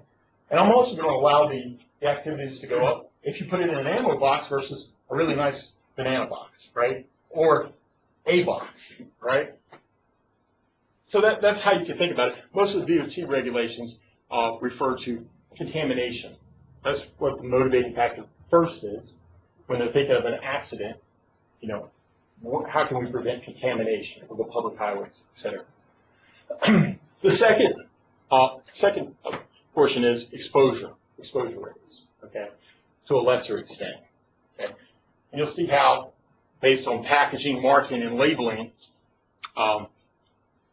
and the emergency information, we can minimize the hazard to the public. Okay. So as I previously stated, ran, produced, used. So you were talking earlier about, I think it was a reactor facility. Well, the ran, produced, used, and transported and stored within that establishment where they have all that authorities and guards and whatnot. Well, DOT doesn't apply to that. Once you inject it, we talked previously about you can inject ran inside of a person, even though they may be leaking this radiation everywhere they touch. Doesn't apply, right? Okay. Now, where did the DOT regulations come from? Well, they didn't make it up. It's really based on international, the International Atomic Energy Agency. And their theory was, and this will make a lot of sense when you think about DOT regulations, protection of the public by good packaging, right? Well, that's their theory. All right, so the NRC regulations are based on those DOT regulations. In the end, they're based on international standards. That's why we have to use SI units. English is official language. So I always think that we kind of won out on that because it's a lot easier for me to convert to international SI units than one Mandarin or something. So I think we won. So the steps for understanding the DOT regulations, first, the classification. All right. So there's different classifications of what the hazard is. Our classifications for radiation, class 7. That's important. That may or may not be a test question. Class 7, radioactive materials. Packaging, right? Different types of packages. Type A, Type B packages. Type B packages, you can have more activity because Type B packages refer to those ammo-like boxes, okay? There's specific requirements as far as testing of these containers that they need. Now, you may ask yourself, well, who, certifies these containers? Well, people like you can certify these containers as long as you write a memo stating that I have tested this in accordance to this regulation, sign your name, you're DOT trained. Most people do not do that. They worry about liability in that regard. So you can also buy certified containers to transport radioactive material. Okay. Marking. You have to apply the appropriate marking and labels to the packages, shipping papers, and placarding may be required, it may not be required. It has to do with your exposure rate. These are the different classifications. So each of these words will correspond to particular UN numbers. Okay, these are UN numbers because this is international. So there's DOT requirements for exempt quantities, and exempt means exactly what you would think, right? Exempt from regulation, right? It still may be radioactive. You can still maybe see that there is exposure coming from it, but for a given radionuclide or isotope, it may be exempt. These will vary with various isotopes. Some isotopes are short-lived. They're not they're not particularly hazardous to people, meaning they do not preferentially go to a certain part of our body or uptaken by certain organs. They're gamma emitters. Well, they're going to have a higher activity where we'll still say they're exempt from regulations versus radium, right? We were talking about radium-226 before. Well, radium It's very toxic. It's an alpha emitter. It goes straight to our bones, all right, and it's uptaken by our bones. So it goes to their bones. It's known to give bone cancer. So we're going to have much lower activity limits for what is an exempt quantity for that, okay? Accepted basically means that we have made exceptions that certain regulations do not apply to this nuclide at this activity level, okay? We don't talk about special normal form. The key word here, normal form, is basically any source that isn't quote unquote special is normal. Normal originally meant that it's in its normal form from the earth, so it's like ore, right? So if you have radioactive dirt, that'd be normal form. But we've widened that term to mean anything that is not a sealed source, sealed being that it has to be a solid. The only way you can get to the source of the resin, you have to break the container of the source, right? It's not meant to come out. That would be a special source. So in well logging, we have special sources. Okay, that's the only thing we can use. Type A quantities, type B quantities. We talked about that. That has to do with the packaging. These are special classifications. This is a surface contaminated object, something we would see from a reactor, for instance. Low specific activity, that'd be something like maybe that radioactive dirt that I was mentioning. Empty containers as well. So empty is a special classification. So you don't want to write empty on anything because you have to use a certain UN number, believe it or not, to say it's empty. It's crazy, isn't it? All right, so class 7. Like I said, that's what radioactive materials are classified as, a class 7 hazard. There are other DOT classes. I mentioned this. Explosives is a certain classification, right? So if we have, and these take precedence. Meaning you can have a multiple hazard shipment, meaning it may be something that is an oxidizer, okay? It also is radioactive, right? All those things can be true, okay? And you have to classify each one, okay? Luckily, we do not have multiple hazards on our ships. Some cannot be transported together, though. That's right, yeah. Yeah, some cannot be transported together, right? Classifications. So now, like I said, there's nuclide-specific exemption, accepted quantities. You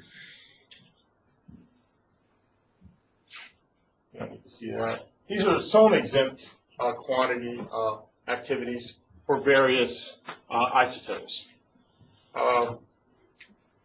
Maybe a mention is the I-131. This is a beta emitter. You can see that I have a lower activity that I'm allowed for it to be exempt versus, say, tritium, right? I can have a lot more of that.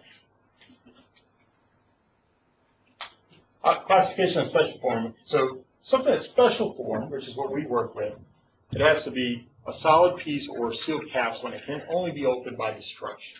So special form has to be solid. Can't be liquid, okay? Can't have a liquid, can't have a gas, okay? They're more likely to contaminate areas if there's an accident, okay? It has to be in a special container, and the only way you can get to this material is you have to destroy the container, okay? There's also dimensional requirements for what is a special form. There's test requirements for special form, okay? And you should note that all special form materials are classified as a sealed source. Not all sealed sources are special form materials. We are only allowed to use special form materials. Anything that's not special form, we talked about this, is normal form, okay? Of course, are we going to be allowed to ship as much activity in normal form? If a dump truck full of radioactive dirt turns over, how well are we going to be able to get back all that radioactive dirt? Not well, right? We're going to leave some contamination there. Therefore, you can only transport a certain amount.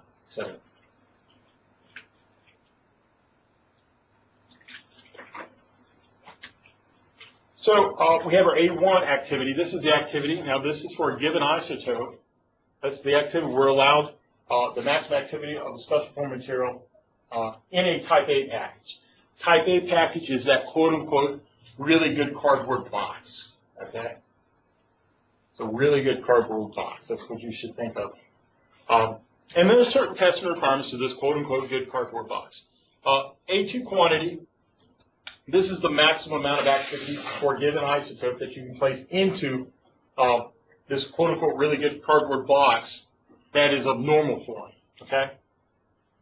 We're going to allow you to put in more of special form activity, right, than normal form, because it should be safer to transport. Type B quantities, obviously if you're going to use an ammo box, you get to have more activity because you're shipping in a superior container, okay? So it always exceeds the A1 and A2 quantities. If unfortunately, you have too much activity to even be placed into a type B quantity, you may be stuck with a highway route control quantity. This is rare. We don't have these. What that basically means, if it's 3,000 times the 81 activity, then you're in a highway route control quantity. That means they're going to restrict your access to only certain highways, okay?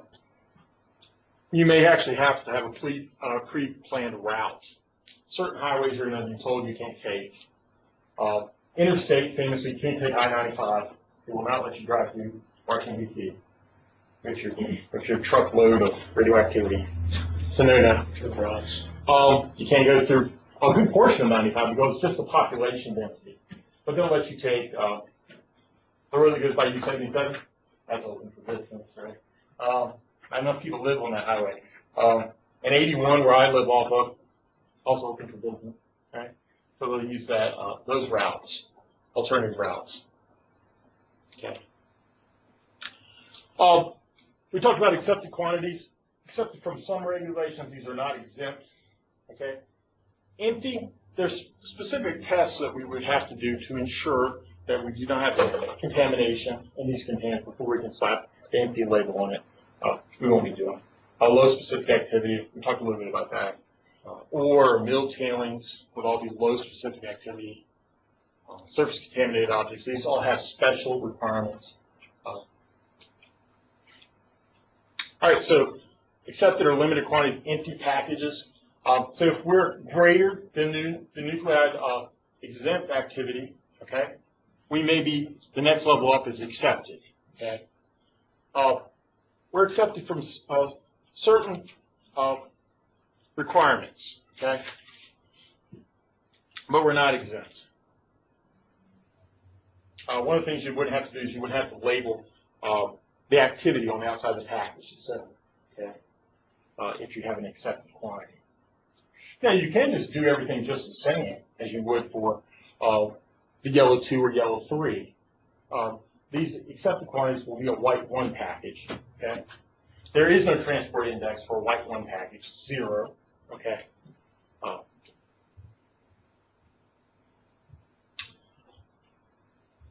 We won't talk much about this. Low specific activities really would apply to us.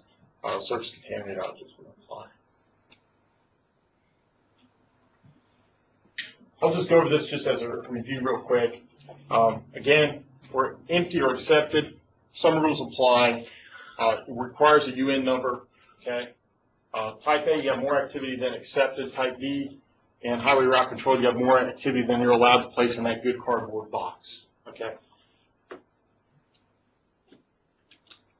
Now this is where you can actually, you're going to look up in the table, and you're going to be given your A1 and A2 numbers. Okay. And based on those A1 and A2 numbers, that's for special or normal form of a given isotope. That's going to determine what is accepted, what is exempt, what do you have to place in a type B package, what do you have to place as far as highway route control. Okay.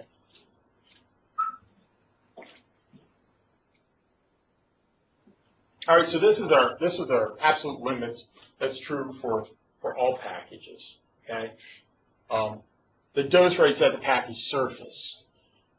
You can't exceed 200 milligrams per hour. Okay. The transport index, you know how that's defined. It's 1 meter away from the maximum surface exposure dose, wherever that's located.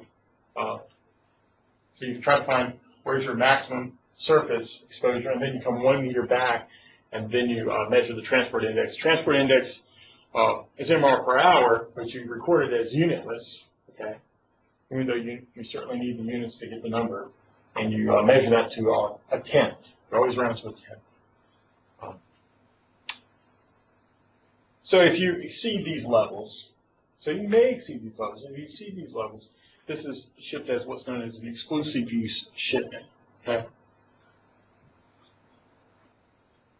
So exclusive use, what's meant by that? That means it's a sole use. It's the only thing that transport is going to be used for is to ship in that brand. Okay. You can have surface levels up to 1 rem per hour. That's 1,000 millirems per hour.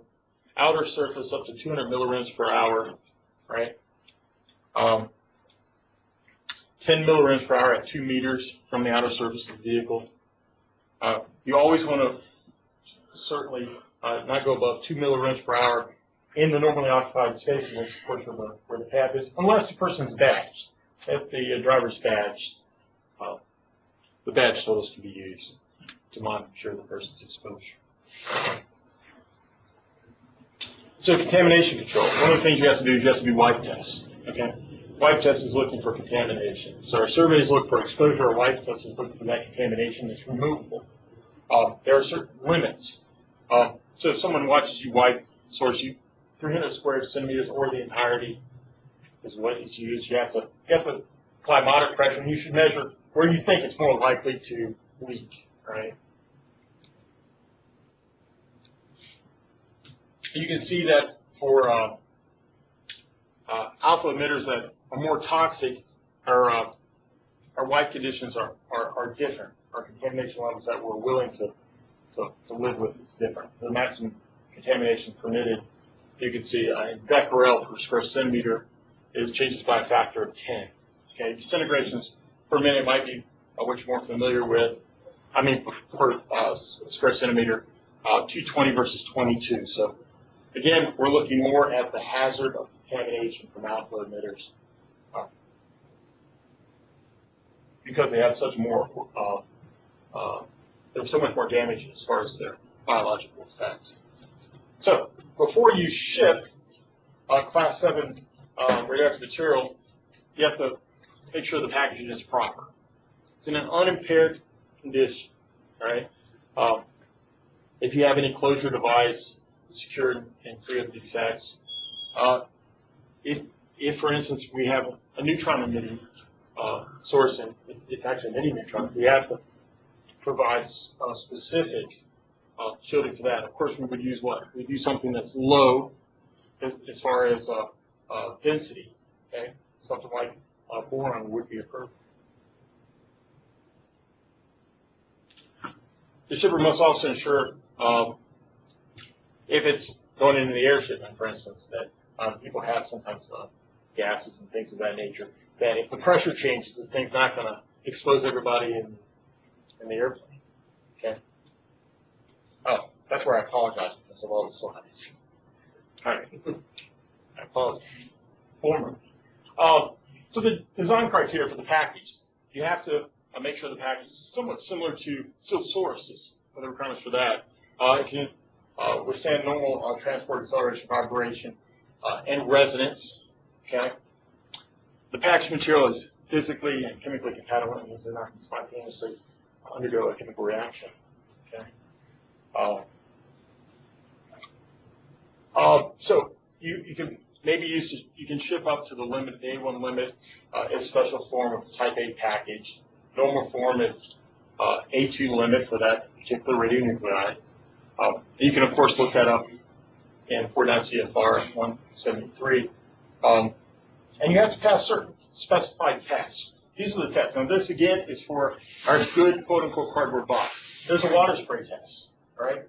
So if, for instance, you were receiving shipment of new sources and they put it in this container, if it has to be able to withstand a certain amount of rainfall, because remember, you may not be there to pick it up, right?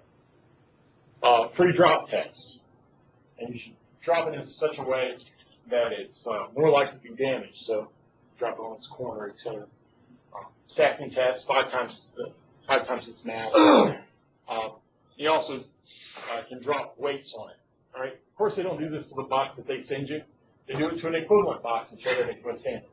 Or else all of our boxes would be somewhat manual, right? All right. What else? Certification of the test must be kept on file for 1 year after the shipment. An FAA inspector. That's the weird thing about DOT is there's so many different agencies that can inspect along the process. And the things I was saying is, luckily, you're not sending shipments out that go into that general shipping community where it can be deemed and then followed back. That happens to some of the other clients we serve. Type B package. This is kind of like an ammo box.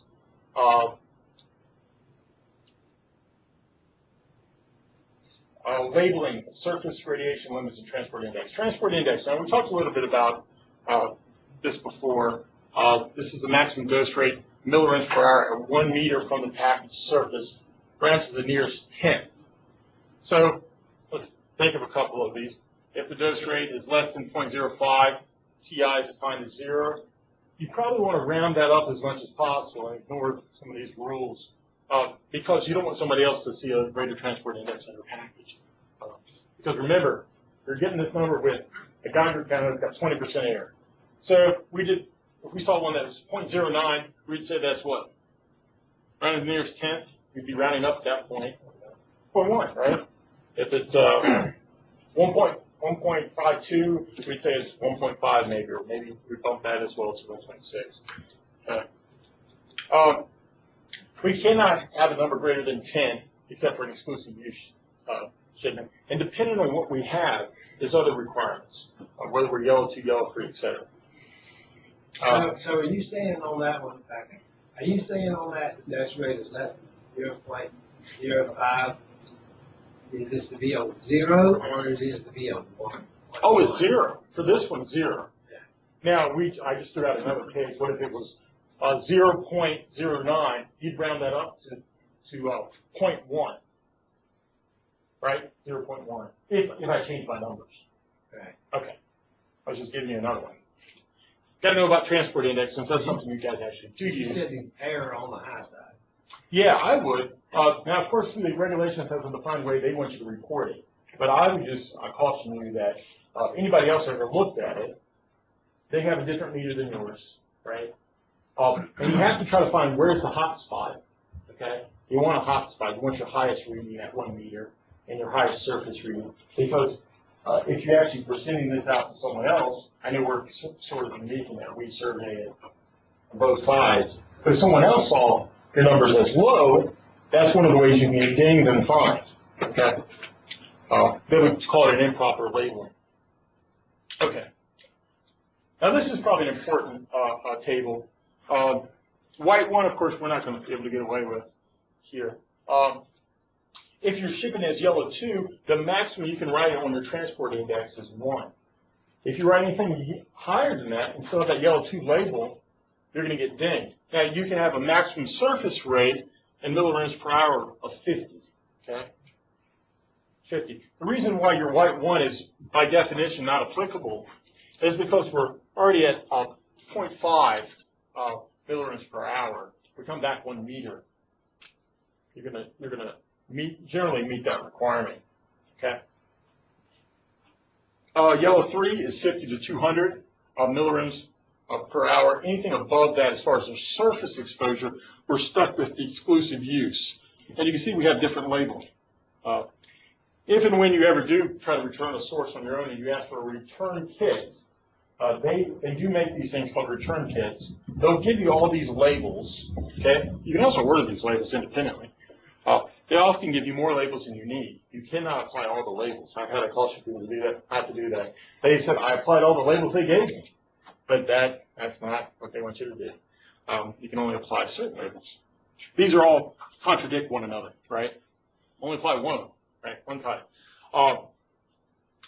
So that's something you can do. You want to make sure when you're, I think for reproducibility, I've heard some people say, I find that one spot where I know what I should see, and then I write that down. Just make sure that when you're coming back 1 meter, wherever you hit that spot, don't ever report greater than 1.0 in any of your paperwork, or else that's something they'll get you, right, easily. Or else we just have to ship it as a yellow 3. Yellow 3, there's other requirements, right? Okay. There we got this slide. This may or may not, the content here on this slide may or may not be on the test, right? Key would be maximum surface and the transport index. Where do you flip over, right? Where do you flip over? So for yellow 2, maximum surface is 50. For yellow 3, the maximum surface is 200. Yellow 2, the maximum transport index is 1. Yellow 3, its maximum is 10. Exclusive use, we won't see that. Okay, we're good. No questions so far. Good. As I mentioned previously, we have to use SI units. We also have to use kind of the lazy man notation as far as the nucleides is concerned. Cesium would be CS-137. We've actually given the number of protons because we've used the chemical cesium. Okay, that denotes the number of protons, and the number of nucleides because we said 137. That's the way they want these things to be listed. You can't write out the word, actually. That would get you dinged as well. We have to use SI units. You can use curies, but you have to put in parentheses. It's exactly opposite of the aforementioned regulations earlier in 10 CFR 20. Why they did that? Again, this is international. So for shipping papers, use SI units, right? Transport index is only defined for yellow 2 and yellow 3. Exclusive use, of course, as well. White 1, there is no transport index. Okay? And the transport index, you can't write units next to it. I've seen people get dinged on that as well. You want to fix labels on opposite sides. So if there's a clear top and bottom, you do not want to put your labels in the top or the bottom.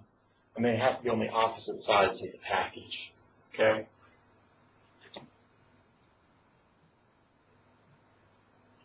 So we have to have the proper shipping name, identification number. This would be, for instance, radioactive materials type A, package 7, UN 2915. That may be appropriate for a package. International shipments have to have USA. If you're above a certain limit for a particular nuclide, you have to write RQ for reportable quantity as well. If it's a type A shipment, again, this cardboard box, it has to say type A. Now, it can be superior to a cardboard box. That's okay. It can be superior. The reason why those return packages or those labels that you can order are so worthwhile is there's a minimum height for each one of these labels as far as the letter. 13 millimeters or bigger.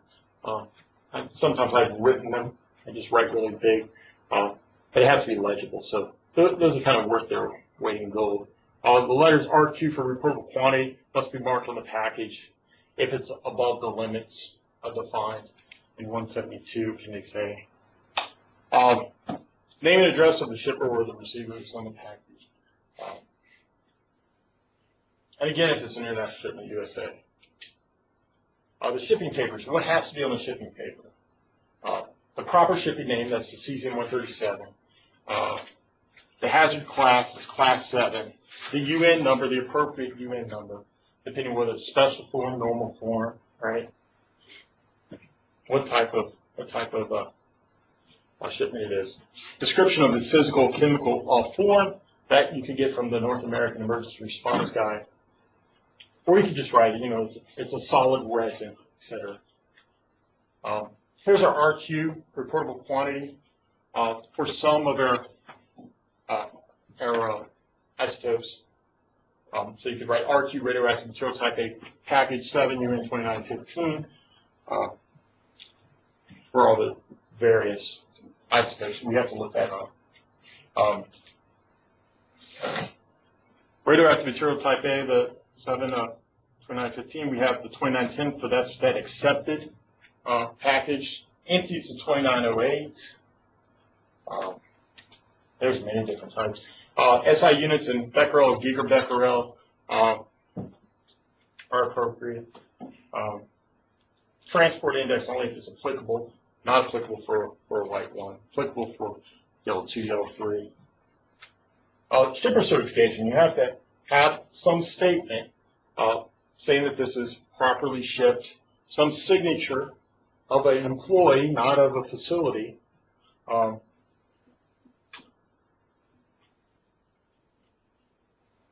course, there's different rules for fizzle material we want to talk about. Emergency response. So there should be a 24-hour contact number while this thing's in shipment. And if you're shipping around yourself, you could also put contact numbers for the RSO or whatever else on the shipment in case there's an accident, you're incapacitated, etc. And this applies as long as the RAM is in transit. Even though we are delivering these shipments ourselves, while it's in transit, all the regulations do apply for us. Information to mitigate any accident involving the RAM. Again, this is a pretty easy guide to get. This is what I usually do. I just copy the pages from that for the given isotope. Has to be in English, the emergency response information. It has to be available away from the RAM. So this is something you can place in the cabin of the truck.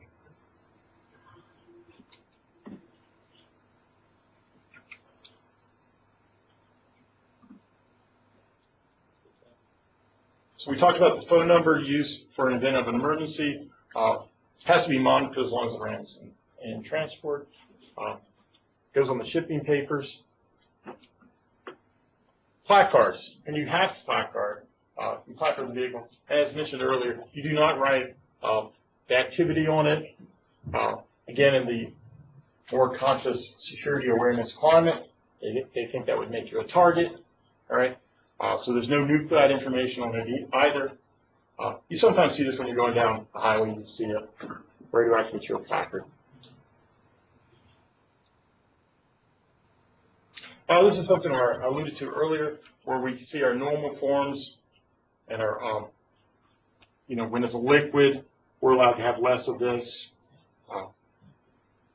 than when it's a solid special form for the same isotope. For accepted packages, remember, just reminding you of the surface radiation levels of 0.5 milligrams or less. There's non-fixed contamination limits that you have to prove. That's why you like those packages. And of course, you have to follow the 49 CFR 173 requirements.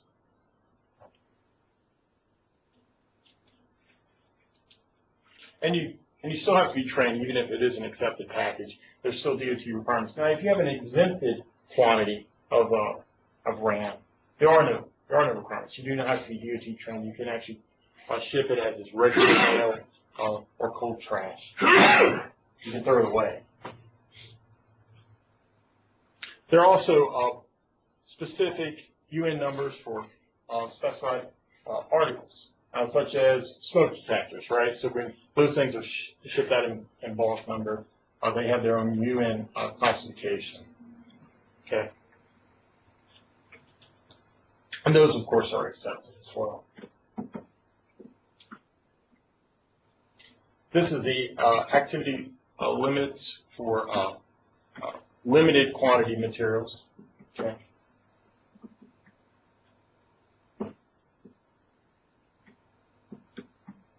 So you take this, and this is a little bit misleading. This is for liquids. You take this 10 to the negative 4, and you have to multiply all these numbers by it for liquids. Okay. There's negative 3 times all these numbers as well for the given isotope. As we stated before, if you have a multiple hazard, so it meets multiple hazard classes, you must be classed for each additional hazard, okay, and packaged in accordance with the RAM, limited quantity RAM requirements.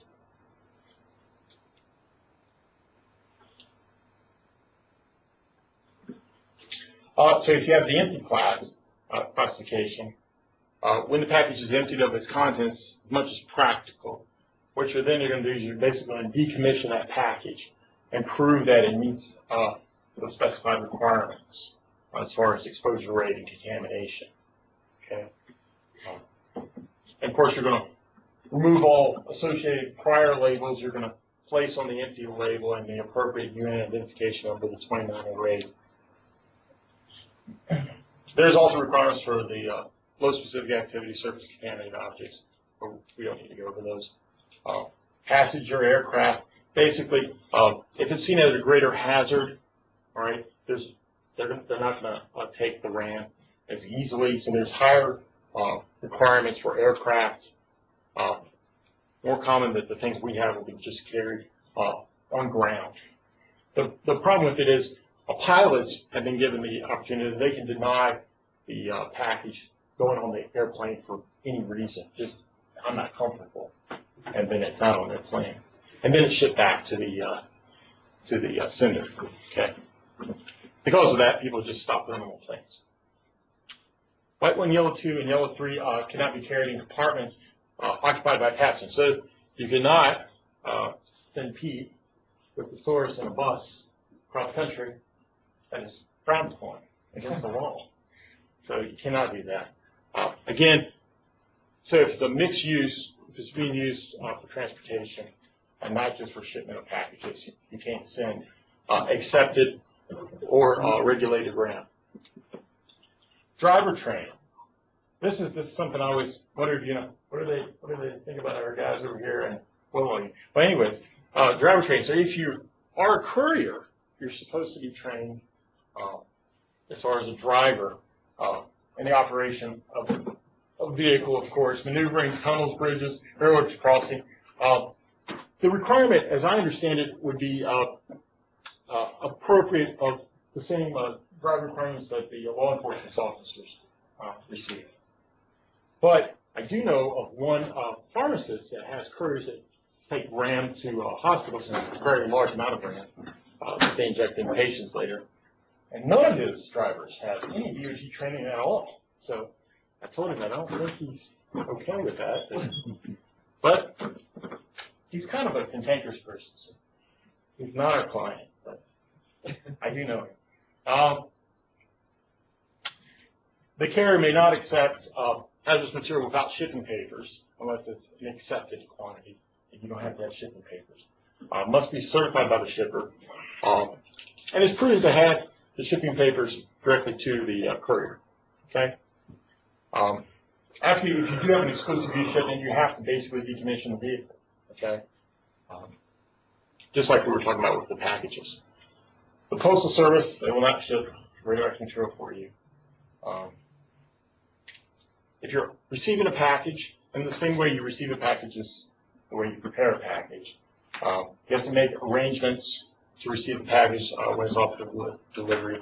When notified at the terminal, you have to look for external radiation levels.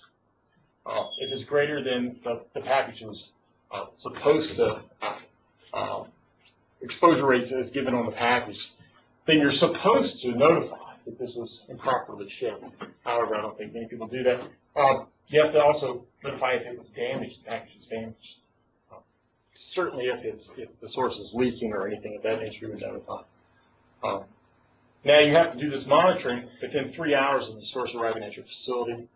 And that's 3 business hours. So if it came in after hours, you'd have until the next business day.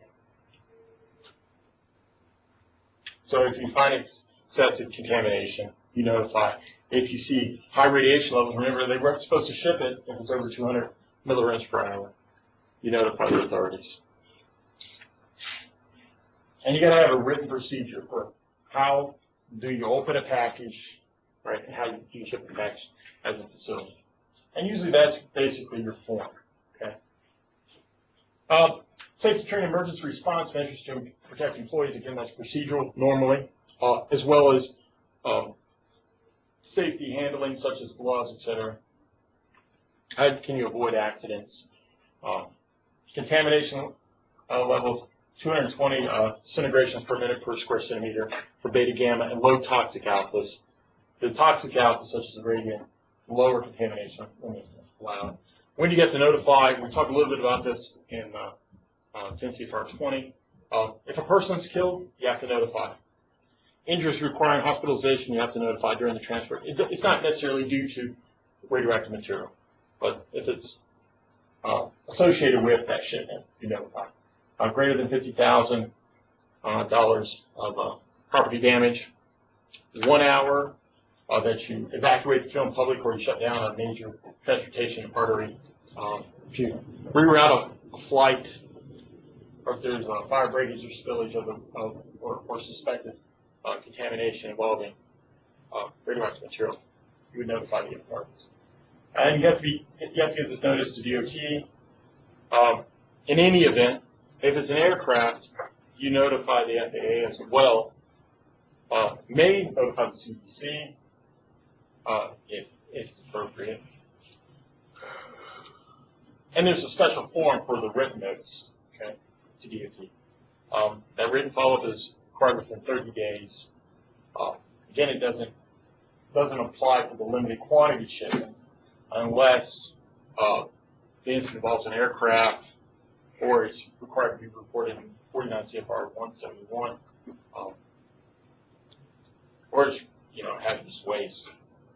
So how do you protect the employees? Training, protective clothing, survey meter, available and operational, that you have procedures to test and verify that it's working. Procedures for actually, opening, preparing, receiving packages, contamination check, how do you maintain your ability to detect contamination, and of course, ALAR principles. Of course, the ALAR principles are 3 golden rules of radiation protection that may or may not be in the test. For follow procedures. This is, of course, for avoiding accidents. Check for contamination, ask questions, and notify if anything unusual. Security training requirements.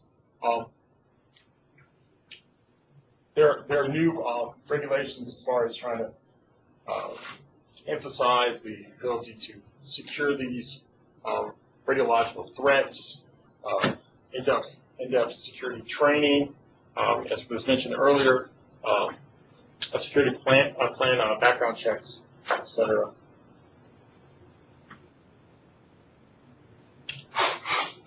So the security plan, this may involve basically where do you store the RAM in between shipments, etc. All right, so DOT inspection and fine. So what if you ignore everything? What happens? This is what happens. The federal government wants your money. So this is some of the, you can always look these up. These are people who were fined because of DOT. They've actually lowered the fines. This is amazing. I did a talk a while back, and the fines were all $10,000, $12,000 for real small things, right? I don't know what happened, but they lowered the fines. This particular, this is a company that's pharmacy, it's a subsidiary of Siemens. They send out a lot of products. We were talking earlier about PET. They were sending out F-18. Those are the drug that basically is used for positron emission tomography. So they had drugs that's not closed in accordance with the package, manufacturer's notification, shipping papers that failed to be marked, the number, type of the package, incorrect activity, right, and transport index. They didn't get much right. They were fined $2,400. You may not be able to read this too well, or maybe you can. These are suggested fines, right, for each problem. You can see you get 5,000, 8,000. I remember seeing one from UCLA. I think they got fined. It's all a matter of public record. And they had they did pretty minimal wrong. But I guess the inspector just really nailed them. And so it just all added up. It's a total of $64,000 of fines associated with, I think, 3 packages. So that's why if you do try to ship out radioactive materials, it's very hard to get anyone to take your business because you pay them very little. The courier, so if you were using FedEx, it's the only one I knew that would actually take radioactive materials, and it's a pretty big hassle to them to take it off your hands, unless you're using a private group. That's another thing you can do. You can use a private group, and they'll charge you. They don't have some broker where it's eventually decayed and stored. if it's improperly shipped, even if it's done by yourself, they will find the courier as well as the shipper. So whoever didn't, say, send this back. So FedEx is famous for sending things back one after another. And they're kind of like a really bad professor. They find one thing wrong and they go X, but they don't correct the rest of all your mistakes in the package. So you keep resubmitting it and it keeps saying no and finding a new thing wrong. So that happens. So what do you have to do? You have to maintain a copy of all pertinent regulations. You have to perform employee training, keep records that show that you're training your employees. Of course, audit your program. Okay? And these are the regulations that we've condensed here. Okay? Okay, that's it. Are we ready for a test? Do we need to review? Let me see if there's anything here that I think I did not cover.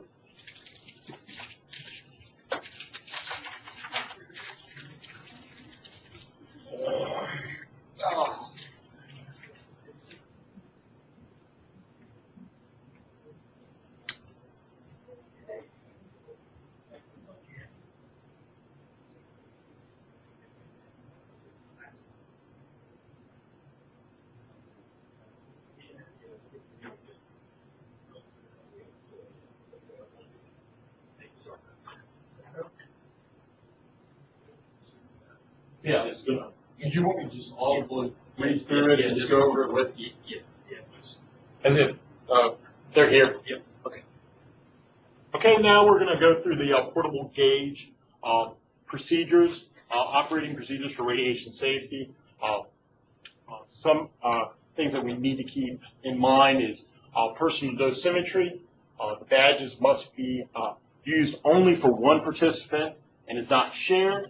The badges should always be worn only while at work and when we're using the portable gauges.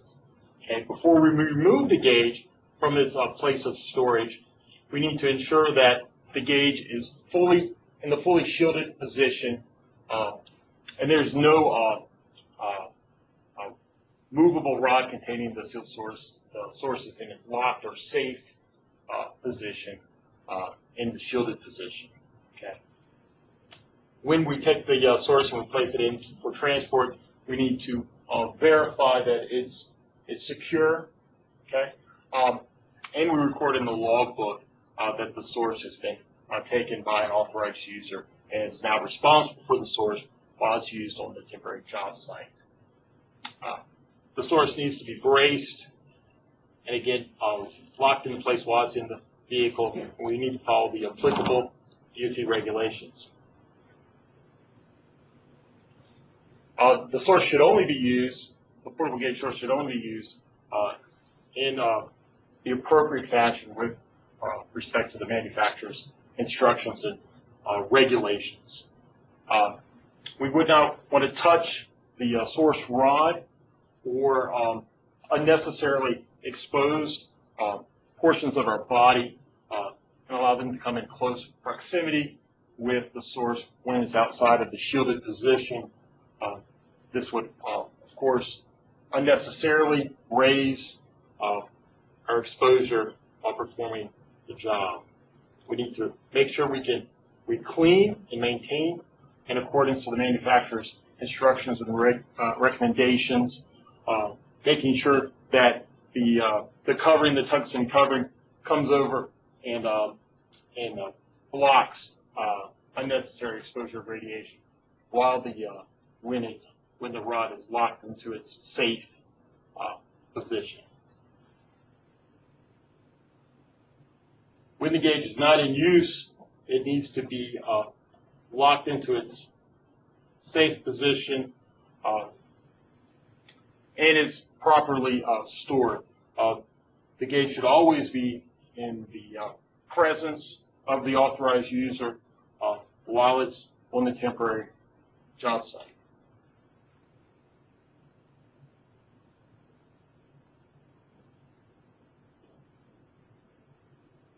When it is in use, one should make sure to clear the area of unnecessary personnel to protect them from being needlessly exposed to radiation.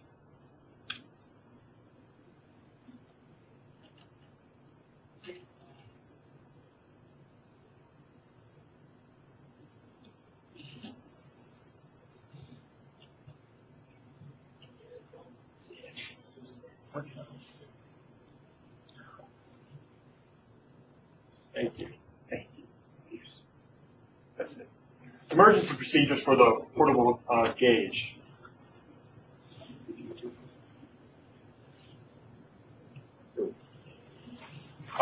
If the source fails to return to its shielded position as a result of being stuck below the surface, or if any other emergency or unusual situation arises, the gauge is struck by a moving vehicle, is dropped, is in a vehicle involved in an accident, immediately secure the area, keep people at least 15 feet away from the gauge until the situation is assessed and radiation levels are known. However, it is appropriate to perform first aid for any injured individuals and remove them from the area when it's medically safe to do so. If heavy equipment is involved, detain the equipment and the operator until it is determined there is no contamination of the source to the equipment or the area or the personnel.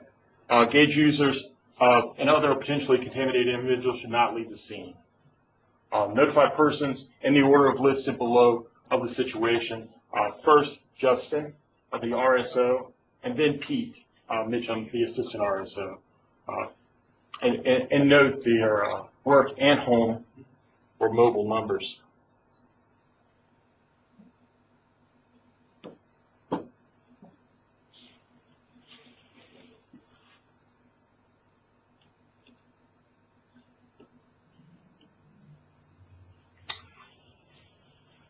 Arrange for radiation surveys to be conducted as soon as possible by a knowledgeable person using appropriate radiation detection instrumentation. The person should be a licensed employee using a survey meter that has been calibrated and is deemed to be working. We need to accurately assess the radiation danger to see if it is essential that the person performing the survey be competent in the use of the survey meter. If a portable gauge are used for measurements with the unshielded source extended more than 3 feet below the surface, contact persons listed on the emergency procedures who know the steps to be followed to retrieve a stuck source and convey those steps to the staff on site. Notify local authorities as well as VDH or the applicable state regulators or the NRC. You may report any incident to the agency by calling them directly during normal business hours. For immediate notification after normal business hours, the 24-hour emergency number should be used. Identify the emergency as a radiological emergency. VDH notification is required when gauges containing licensed material are lost or stolen, when gauges are damaged or involved in incidents that result in doses in excess of the limits associated in regulation, and when it becomes apparent that attempts to recover a source stuck below the surface will be unsuccessful.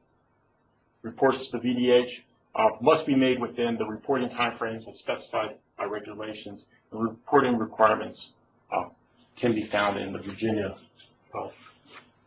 Code. Thank you.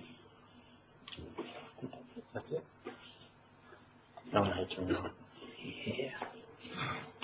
And I think we also have, I have those required, the tests. They actually graded for me. It's really nice. And they're on.